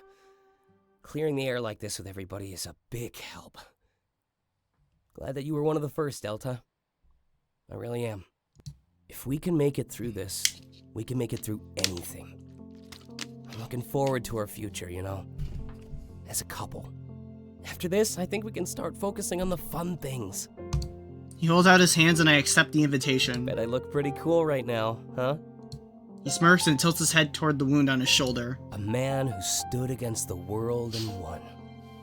But even then, I'm still more proud of our bond. Like I said, it'll always be my greatest achievement. Changing the world? I just wanted us to be happy. Now, tomorrow is nothing but a blank slate for us. I lean in for a kiss and our lips are soon locked. The only witness to our passion is the dancing of the flames. When he pulls back, I can see the reflection of the fire in his eyes. It's enough to lure me back in for another kiss. Then another, and another. He pushes me back against the wall as it continues. I can feel the warmth of the flames heat up my lower body. Or maybe it wasn't the flames. Isaac starts to tug at my belt, but the cabin door immediately opens. Dante walks in, immediately both shocked and embarrassed. Heck yeah, poly relationships are the win. Oh, excuse me. Isaac let's go of my belt and we both turn to face Dante. Don't worry, you're excused. Just, make sure to knock next time. Right, of course. Didn't mean to intrude. I was here for Delta. I'll give you some privacy. We just finished talking anyway. You sure you don't need some more time? Isaac smiles, stepping forward. We have all the time in the world, Dante. Yeah, I suppose we do. Catch you by the fire then, Delta? I smile and nod. Dante immediately closes the door after Isaac leaves, but not only that, he locks it too. Perhaps Isaac should have considered that. Well, at least we had some privacy for whatever he wanted to talk about now. Hold on a sec. He takes determined steps forward and grabs a bottle of whiskey. One large swig later, he turns to face me with a look of sorrow in his eyes. Did it, Delta? Did what? In the server room, I found a computer. Isaac's mod gave my phone some high-level access. I looked into my family, Delta. I really did it. That's great! No, it's not. His shout echoes through the cabin. He takes a step back like he regrets raising his voice. Sorry, I didn't mean to shout. It's just, I wish I didn't do it. Has that ever happened to you, Delta? Sought out information only for it to hurt you? Been there, done that. Of course. Sometimes we even know it'll hurt beforehand. Yeah, that's part of why I moved away from home. What? Wow, really? I guess sometimes you have no choice but to run away. Part of me wishes I could, but I need to stay and face the facts. I had to make a snap decision in that server room, Delta, and I knew that it was probably the only chance I'd get. I was put on the spot in the worst possible way. At least I think it was the worst. But at least now I don't have to live with a what if. In my books, that's the exact same thing as regret. He scoffs. Ironic that I'm full of regret either way, huh? Regretful of the knowledge I'd regret not knowing.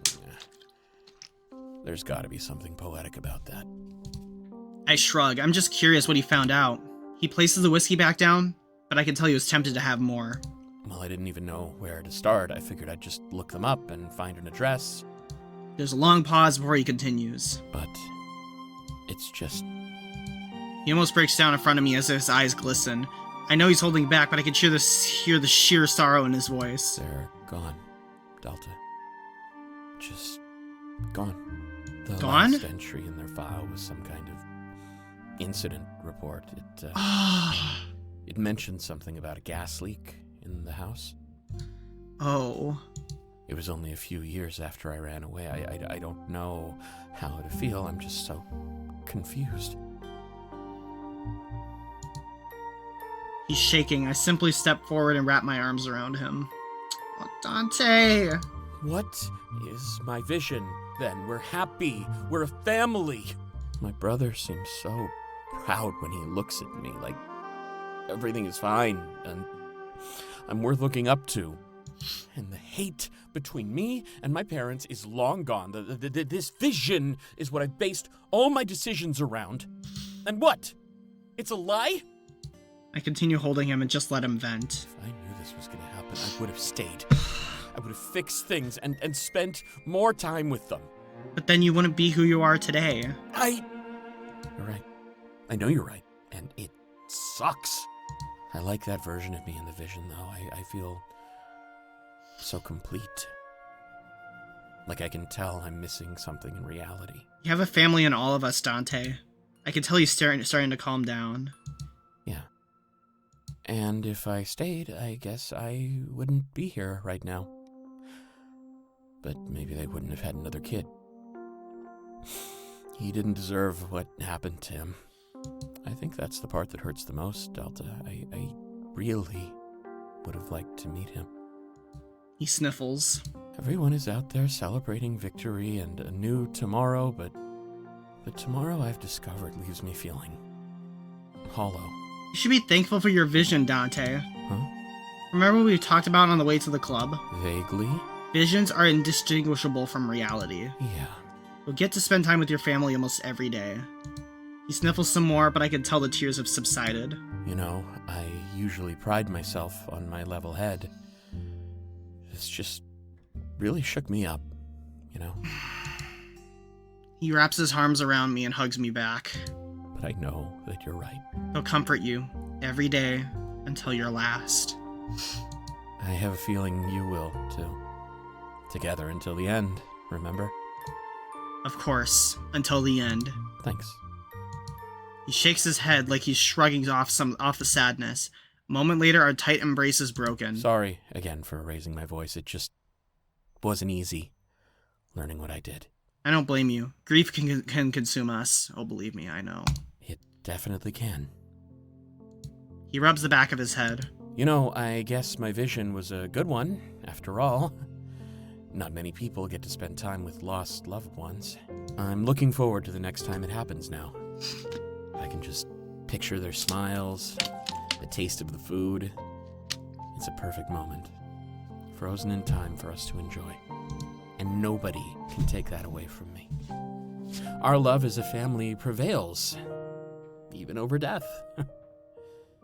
Isn't that the most beautiful thing you ever heard? I nod, enjoying the reversal of his mood. Sometimes it all takes a little creative thinking. He's clearly still grieving, but this new train of thought will help him. Speaking of beautiful things, he gulps as he looks in my eyes with the slightest hint of shyness. remember how I wanted to start seizing the moment? He places his hands in mine. There's this scene in one of my books. It's two lovers in a cabin, just like this one. Aww. He blushes brightly. It's where they share their first kiss. I thought it'd be cool if... He cuts himself off while stumbling on his words. I mean, I think it's the perfect place for... No. Say nothing and kiss him. Mwah. I cut off his words by going in for a kiss. He lets out a soft moan and raises one of his hands to my face. Softly stroking my cheek, he presses himself more into the kiss. Our first kiss. It lasts for what feels like forever, but then Dante slowly pulls back. You know, I had a whole speech rehearsed. It seemed like you needed some help. Me? Never. He smirks. Good to know we were on the same wavelength, though. I knew you'd be special since the day I met you. Though it's hard to believe we only met a few weeks ago. So much has happened, it's hard to comprehend. And yet, so much has yet to happen, too. Yeah. And for me, my Komorebi will no longer dictate how I feel.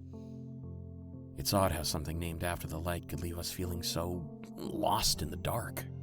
But even in the darkness, you can always find light. I guess you just have to know where to look. I really wish I played through all the romance routes of Winds of Change, but, oh well, I'll probably replay them. I guess you just have to know where to look. As he speaks those words, he looks right into my eyes. Anyway, you ready to call it? I nod as he heads towards the locked door. As soon as he opens it, the frigid air rushes into the cabin. I'll be waiting by the fire. I think we're just waiting for Isaac to make a decision, but I know that guy better than almost anyone else. And I just want you to know that we're gonna be fine. Isaac is gonna burn that drive to keep us all safe. And if he doesn't, I might just put up a fight about it. With a smile, he leaves the building. I follow suit soon after and close the door behind me. It shuts with a loud banging noise that echoes through the night. Oops. Yeah, it's just... Clace knows how to write these characters. I'm so happy.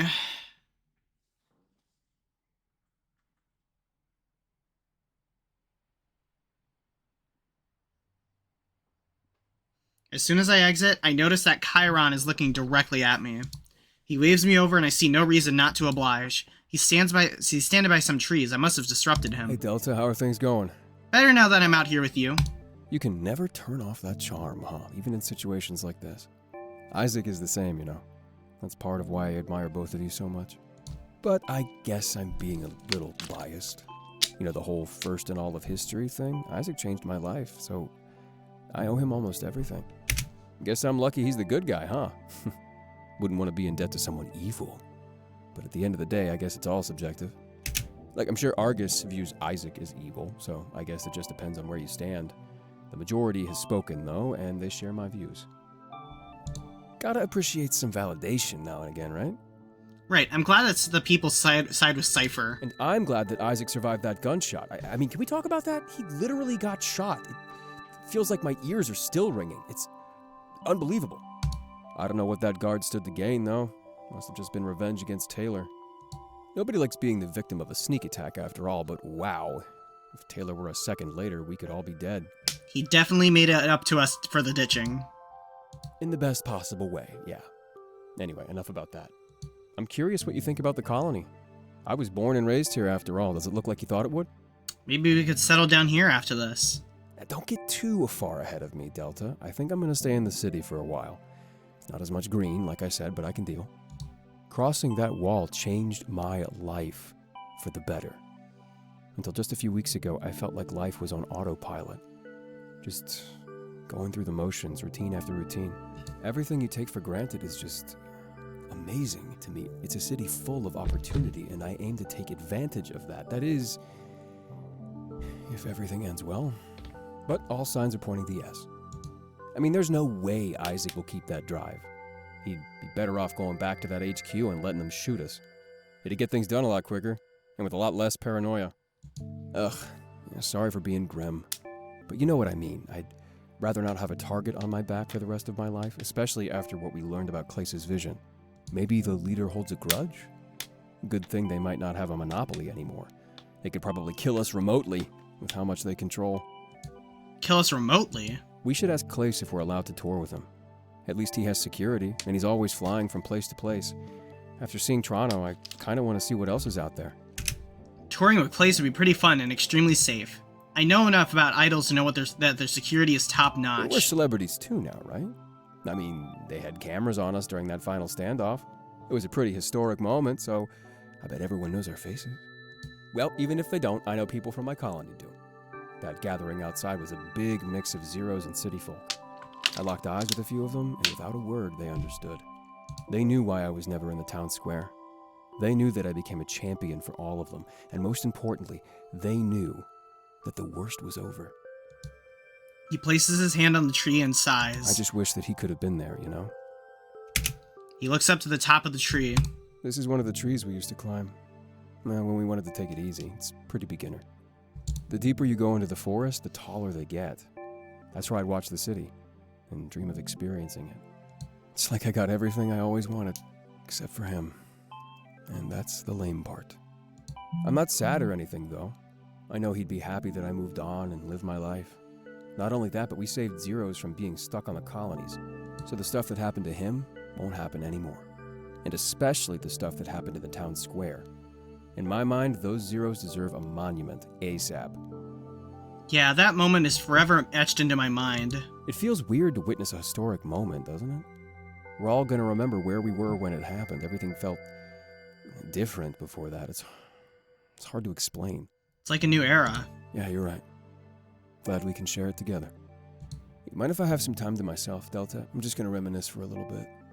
I nod and he looks back at the tree. Come to think of it, I could use some time to myself too. I make my way back to the cabin, thinking about almost everything.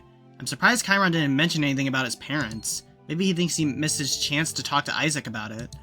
If there were a time and a place, it would have been in the HQ. However, Isaac knows a lot more than he's been letting on. I was tempted to bring it up to Chiron, but it wasn't my place. That was Isaac's job now, whenever he felt ready. But it's a delicate subject. Chiron hates his parents. No idea how he'd react to knowing he was named after the guy. It just makes me realize there's still a long road ahead. So this wasn't the end, it was a new beginning. With that pleasant thought lingering in my head, I enter the cabin. That wrapped up a little bit more strangely than I wanted to, but okay. I mean, there's still game time left, so hopefully things will get resolved. We still need more answers to the questions. I think that drive has the answers, but we're going to ultimately decide what... My first instinct is to imbibe the whiskey that everyone's been sharing, but I feel like I need a clear head to process everything that's going on. I described the aura of our group as a mix of denial and optimism. We didn't really know what was happening back in Toronto, we could only guess, but everyone's deductions were logical. We'd be safer if that drive was destroyed. I wonder what kind of secrets Argus was hiding. Something called Panopticon? If I had any reception, I'd search it up, but there's none to be found. Life without a working phone seems terrible. I feel so vulnerable. A second later, the door opens. Hey, Delta. Thought I'd come see what's up. Please! Just trying to process everything. It's a lot. This doesn't feel like the end to me. A lot is probably an understatement. I'm sorry for panicking back at the HQ, by the way. I'd say that was definitely panic-worthy. Yeah, that's what everyone keeps saying. I didn't know what to expect from today, but it wasn't that. Until today, she only existed inside of my vision. The leader of Argus, though? Wow. Guess it makes sense that I never saw her then. No one else did either. At least until today. Are you holding up alright? I mean, that's kind of a big question. Because of my vision, I'm never really alright. I'm always just waiting until the next time it happens. They gave me some pills, though, and I make sure to take them. They're supposed to calm me down and stop me from dreaming. Oh, that's right. My counselor said that the visions are basically dreams. I suppose if you could suppress those, then things would be alright. But I have a feeling he's developed a dependency on those pills. I have a sudden flashback to our time at the Triple R. Those gummies he had gave him a dreamless sleep, as he put it. Perhaps there were better alternatives than those pills. It can get really hard sometimes, you know? The vision could come at almost any time. But my old manager gave me this scarf when I told him about it. Sometimes when it happens, I grab at my neck in real life. I can never pull the rope off my neck in the vision. But when I tug on the scarf, and it comes loose, sometimes the vision ends. Oh. I guess it's a way of tricking my body to snap back. It doesn't always work, but it tends to come in handy. Come to think of it, I've seen him playing with his scarf a lot. Has he had his vision right in front of us and we didn't even know? Hey, I have a question. Of course, you can ask me anything. Well, the vision makes it really hard to live a normal life. There are days where it can get really, really rough. And on days like that, I just wish it would happen already. Does that make me a bad person? No, I'm not sure that I could handle it either. A lot of people can't. I tried looking for a support group before, but my label wouldn't let me go. People would gossip or something. Anyway, I hope things make a bit more sense to you. They upped my dosage before letting me take this break. Something about wanting to avoid a public incident. Yeah, I understand a lot more now. I just miss my old manager. I know he would have fought for me. But since I'm all alone, I usually just do what they say. We know what's best for you is their most common excuse. I know they just want to make money off of me. At least my old manager had heart. That's the one thing you need in a business like this. In a sea full of greed, kindness really stands out. Did I ever tell you how I met him? No, just that he passed away. Oh. Well, he approached me after that talent show. Wanted to organize my transfer to a new school. My family obliged, and we started planning the move. Sounds like he really believed in you. Oh, he definitely did. He proved it every opportunity he could. Also, I had a best friend when I was in school. His parents were best friends with mine, too. When it came time to move, they wanted to move as well. I was actually really happy. I wouldn't have to lose my best friend. It was a long drive, and I convinced his parents to let him come in our car. So there we were, all four of us. It felt like we all had the world in our hands. But when you do, it always finds a way to slip through your fingers. Haven't run around nor don't know any, but man, I hate the idea of being surrounded by people like that, yeah.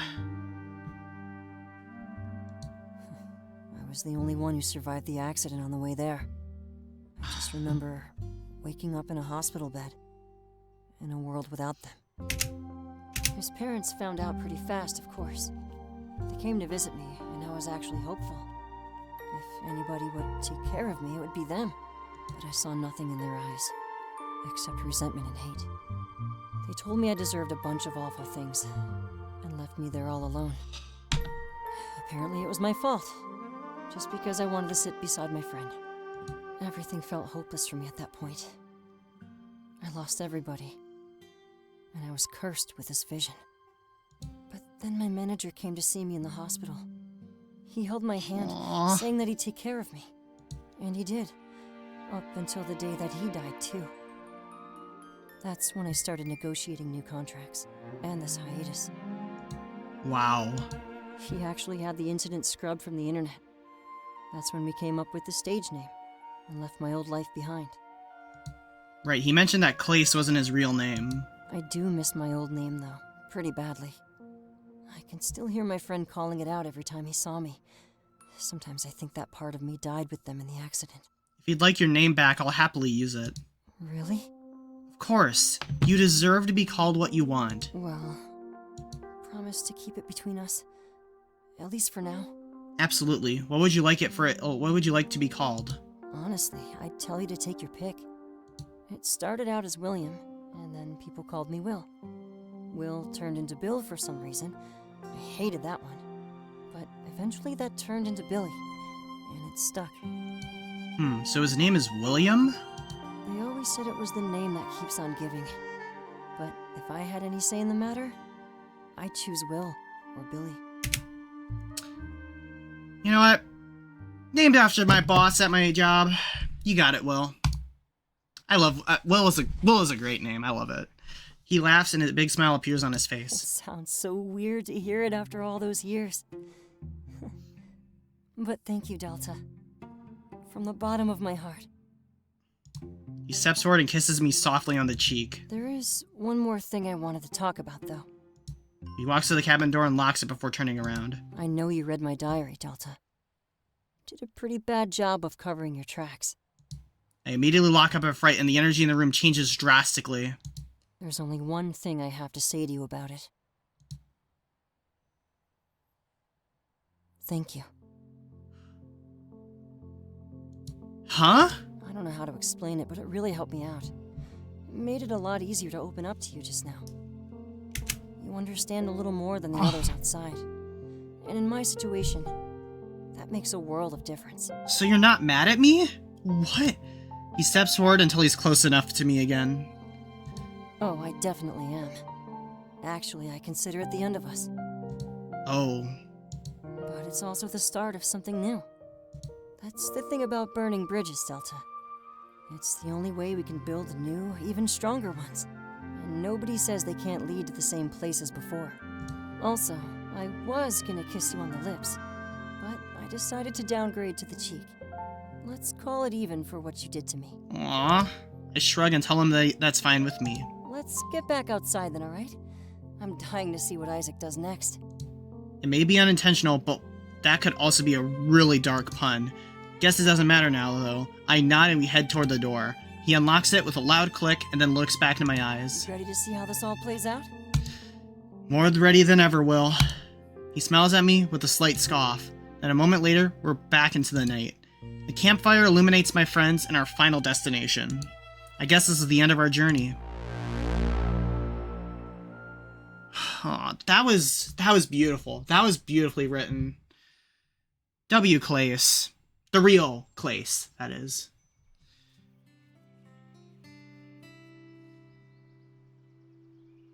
I make my way toward the campfire with Clace. My worry starts to dissipate since we've been safe for a while now. If Argus were going to come after us, then they probably would have been here already. I take a seat beside Isaac, who seems lost in thought. He's staring down at the drive, clearly still wondering what to do with it. There's no denying it. Having that information puts all of our lives in jeopardy. But were our lives worth that much? I could tell that's what Isaac is thinking. Those secrets could change the world. Maybe he's already accepted that his cause might also end up being his demise. Isaac, Yeah, you know we're here for you, right? of course. I can understand how tempted you are. It's not temptation. It's more like a calling, you know? I think I'm supposed to be the one who does this. Isaac, this is about way more than you now. Huh? Until the end, remember? We're in this together. Yeah, but I trust you, no matter what. That was a little shocking to hear, especially given his vision. You'd think he'd want the path that puts his life in the least amount of danger. Really? He's been right about everything so far. Even if it makes your vision happen? Clace looks away, embarrassed. I've already come to terms with it. How? Well, in my vision, I'm scared and confused. I don't know why it's happening to me. You'd think I'd want to avoid the death part, but no. More than anything, I just don't want to be confused when it happens. I want to know why it's happening to me. If it's for a good reason, at least I can accept it. And this seems like a good reason to me. I mean, we're talking about the biggest secrets in the world. If my life is the cost of enlightening everybody, well, it just seems selfish to try and save myself. Besides, I'm not scared of dying. I felt like I deserve it for a long time now. That's part of why I stood up to that security guard. Aw. Clace? It's just like my manager used to say too. The death of an artist only marks the start of their career. No. That's such a grim thought. I can't imagine giving someone that kind of advice. If Clace's manager knew about his vision, it makes more sense. It might give him comfort that he'd still be remembered. And when I start to think about it, it's absolutely true. Well, it's one thing. When an artist dies, their legacy lives on. That's how our fallen hardstyle legends, Delete and Base D, their legacy will never be forgotten. There are so many artists that I only know about because they've died. I feel like we should start to appreciate those that are with us just a little bit more. Exactly. Hey, I have a question. Yeah? How does it feel? Clace's life matters too, exactly. Dante interjects. Taylor, that's not proper. But, No, it's okay. I'd be curious too. well, my vision has always confused me. Sometimes I think it might mean that I'm dead too. What is it? Just complete darkness. It's almost like I'm stuck in a void, completely lost and alone. I know that nobody will come save me. Despite that, I just cling to the remnants of hope. Then, it just ends. Well, it's not really like that. By the time the darkness sets in, you've already abandoned hope. And it's not really darkness either. It's like the absence of everything. It's something you need to experience before you can understand. Of course, by the time you understand it, it's already over. The way he words it is so peculiar. You know how they say your life flashes before your eyes? Yeah? It's kind of true, but it's not the events you relive, it's the emotions. It's like you feel everything and everyone you've ever felt. And do you want to know what scares me the most? Because every creation is beautiful. Exactly. He sniffles like he's almost about to cry. I don't feel any of you when it happens. It's like we never even met, or worse. We exchange glances, almost taking some of his despair for our own. Oh, we've got your back, Clace. That vision is of a different you. It has to be. Maybe. Is it peaceful? In the end? Yeah. It's clear that Dante is asking for himself. He must want to know how his family felt in their final moments. Do you feel regret? No. If you can tell it's ending, there's almost no need for regret. There are a lot better ways to spend your final moments. Like what?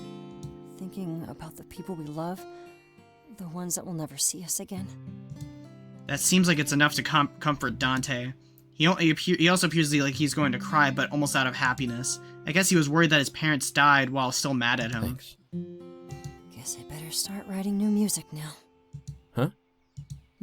5 albums over 10 years. I never thought I'd actually have to deliver. I can get you my guitar if you want. Sure, I'd love to see it. You mean your vision is supposed to happen within the next 10 years? I think so. So I promised them whatever they wanted. In reality, I just wanted a taste of freedom before the end. But now we're gonna keep you safe. We're gonna keep the entire group safe. I guess I have my work cut out for me then. As long as Isaac does the right thing, yeah. Isaac sighs, his hand trembling as he grips the drive. I feel like he's already made up his mind. Who wouldn't want to know every dirty secret that Argus had tried to hide? The allure of the unknown. That's why we're all sitting here together after all. Unified by our desire to embrace the unknown and change the world. I look at Isaac and he smirks at me. An odd smirk, almost like it's a code. I remember the look, it's the same one he gave me in the server room. That was right before he started downloading all the files. Wait. The quick flashing lights as he stared at the screen. There was no way that he'd be able to read all of those. He probably couldn't even make out a single word before the next file flashed by. But, oh, that's clever. In order to glean any info from those files, he'd have to relive that moment over and over. He may not know what they say, but he still holds them all in his mind. That's his vision. If Argus ever launched that new tech, he'd be able to dive in and read them all. Or better yet, he'd be able to share those memories with everybody. It seemed like that Isaac now had the most valuable mind in the entire world. Of course, due to my feelings for him, I could sense that from day one. In this game of chess played through time and space, I'd call that a checkmate. Irreparable damage was already done to Argus and their monopoly in the present. If they pursued this nostalgia tech, they'd only seal their own fate in the future. If there's one thing you couldn't forge, it's a memory. Especially when it's corroborated by all of our presences. Isaac scoffs and then looks down at the campfire. It feels like for those few moments, our thoughts were exactly in sync. Is that why I'm being watched? Does Argus want to know about that drive? Well, if they were worried about the data, there's no need. I know exactly what Isaac was about to do. His grip on the drive tightens. Not giving the temptation in the face of all those secrets, admirable. But it's clear, he placed more on the value on our lives and our safety. It's possible this drive is what caused a rift between the group. It could be the reason that we're no longer in touch in the future. So, he didn't just hold the drive in his hands. He held the power to defy that fate and ensure the success of our pact. He gulps and pauses like he's choosing his next words carefully. Yes, this isn't part of our story. With that, he throws the drive into the fire.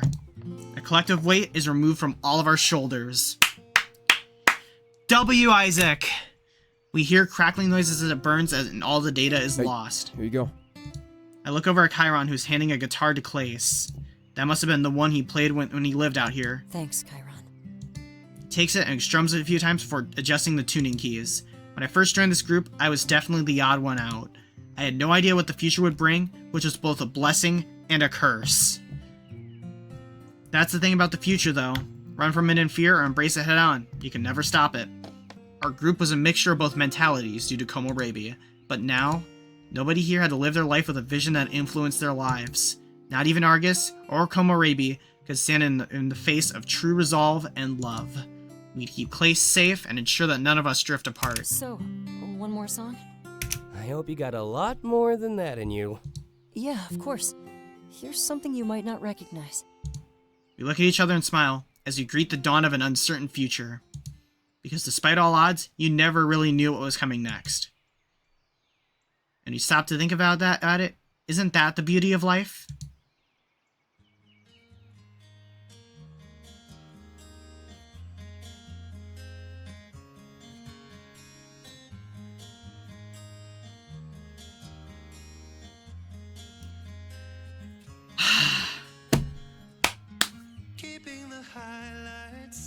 Written, directed, and developed by Clace.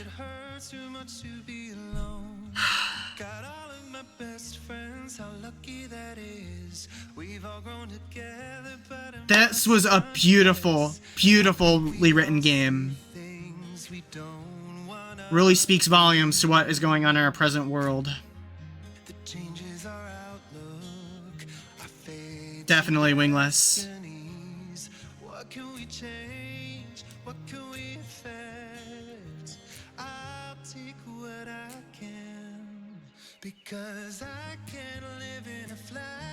Starring Sean Chiplock as Isaac, the man, the myth, the legend. Jesse Inokala as Dante.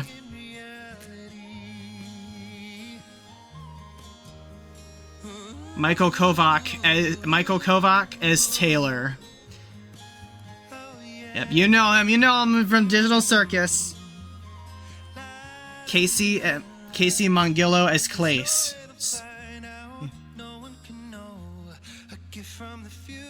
And Jonah Scott as Chiron. Who voiced the other characters? I'm curious.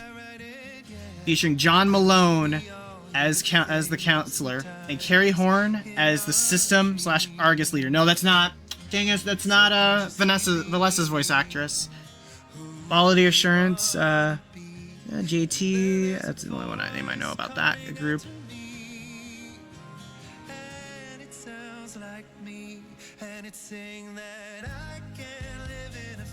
Additional thanks.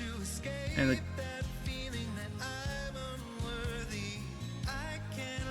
Kickstarter backers, Sean Chiplock, of course, W. Sean. I gotta say, I kind of wish there was a little bit more that we had answered for the world building, like what was going on with Delta, but I think I have the idea of it. The reason why Delta was having those hallucinations and stuff is because we are playing as who I believe to be his counselor, because the counselor shares the same sprite design as the Argus agent, if you notice the little pose that he had. Thank you for playing. For how many Sony professional voice actors?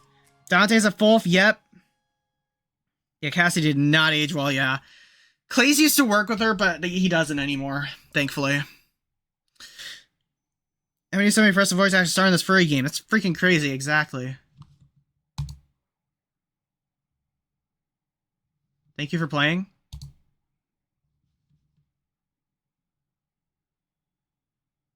Hello? Game?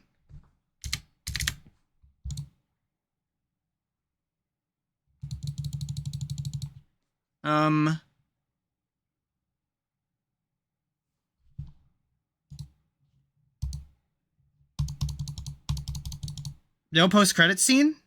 No, it should go back to the main menu, right? Hang on. Hang on a minute. Komorebi walkthrough. Let's just see what this is.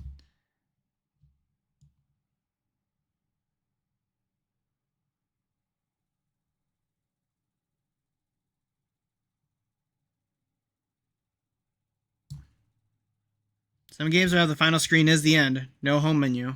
Huh. That wasn't the case for Winds of Change.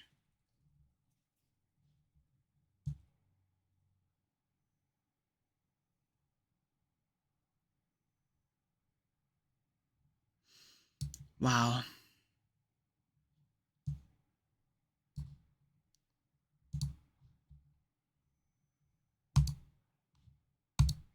Well, that is the end of the road for Komorebi. What a great game. I will say, this did not hit me as hard as Winds of Change, but it still definitely had its amazing highlights and moments.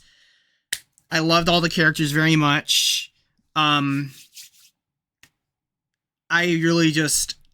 just really enjoyed this experience. Thank you again to Clace for making this wonderful masterpiece.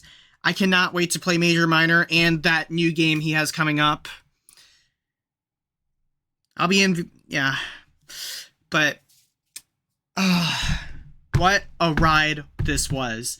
I think my theories still hold up true, because what I think was going on is that the game itself was the nostalgia tech that Argus was developing. And I think it was the counselor going through this to see what was going on. I think that's kind of how I'm gonna write that story in my head. But yeah, there was definitely a lot of really good world building here. I think there could have been some additional things that could have been done to kind of resolve a couple extra things, but that aside, phenomenal work, Clace. And shout out to the voice actors, and shout out to the real Isaac O'Connor, who was in this game, whose Sona was in this game. I met him a little while back. He was really cool. But yeah, I can't wait to meet Dante, because I am still curious if Dante is Ace, like me. Judging by his Sona colors, I think it might be likely, but I won't jump to conclusions. I want to meet them. With that said, thank you all so much for tuning in tonight. We will be back on Saturday night for some more Tomodachi Life action. I am very excited. Let's find someone to raid.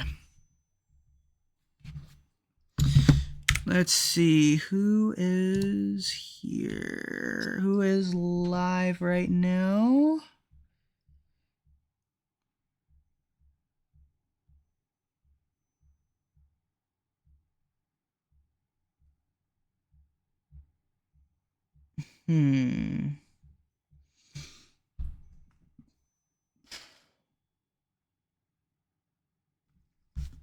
You know what? Oh my. I just realized someone very, very, special to me is live right now. Let's go show my friend Mordecai some love. Mordecai is one of my longtime friends. So let's show him some love. He is such a good being. I've known him for years. So let's go show him some love. Ready up, Raiders. Thank you all so much for tuning in tonight. We will see you all on Saturday night with some more Tomodachi Life, Living the Dream. This is DJ Foxy. Have yourself a wonderful night. Bye-bye.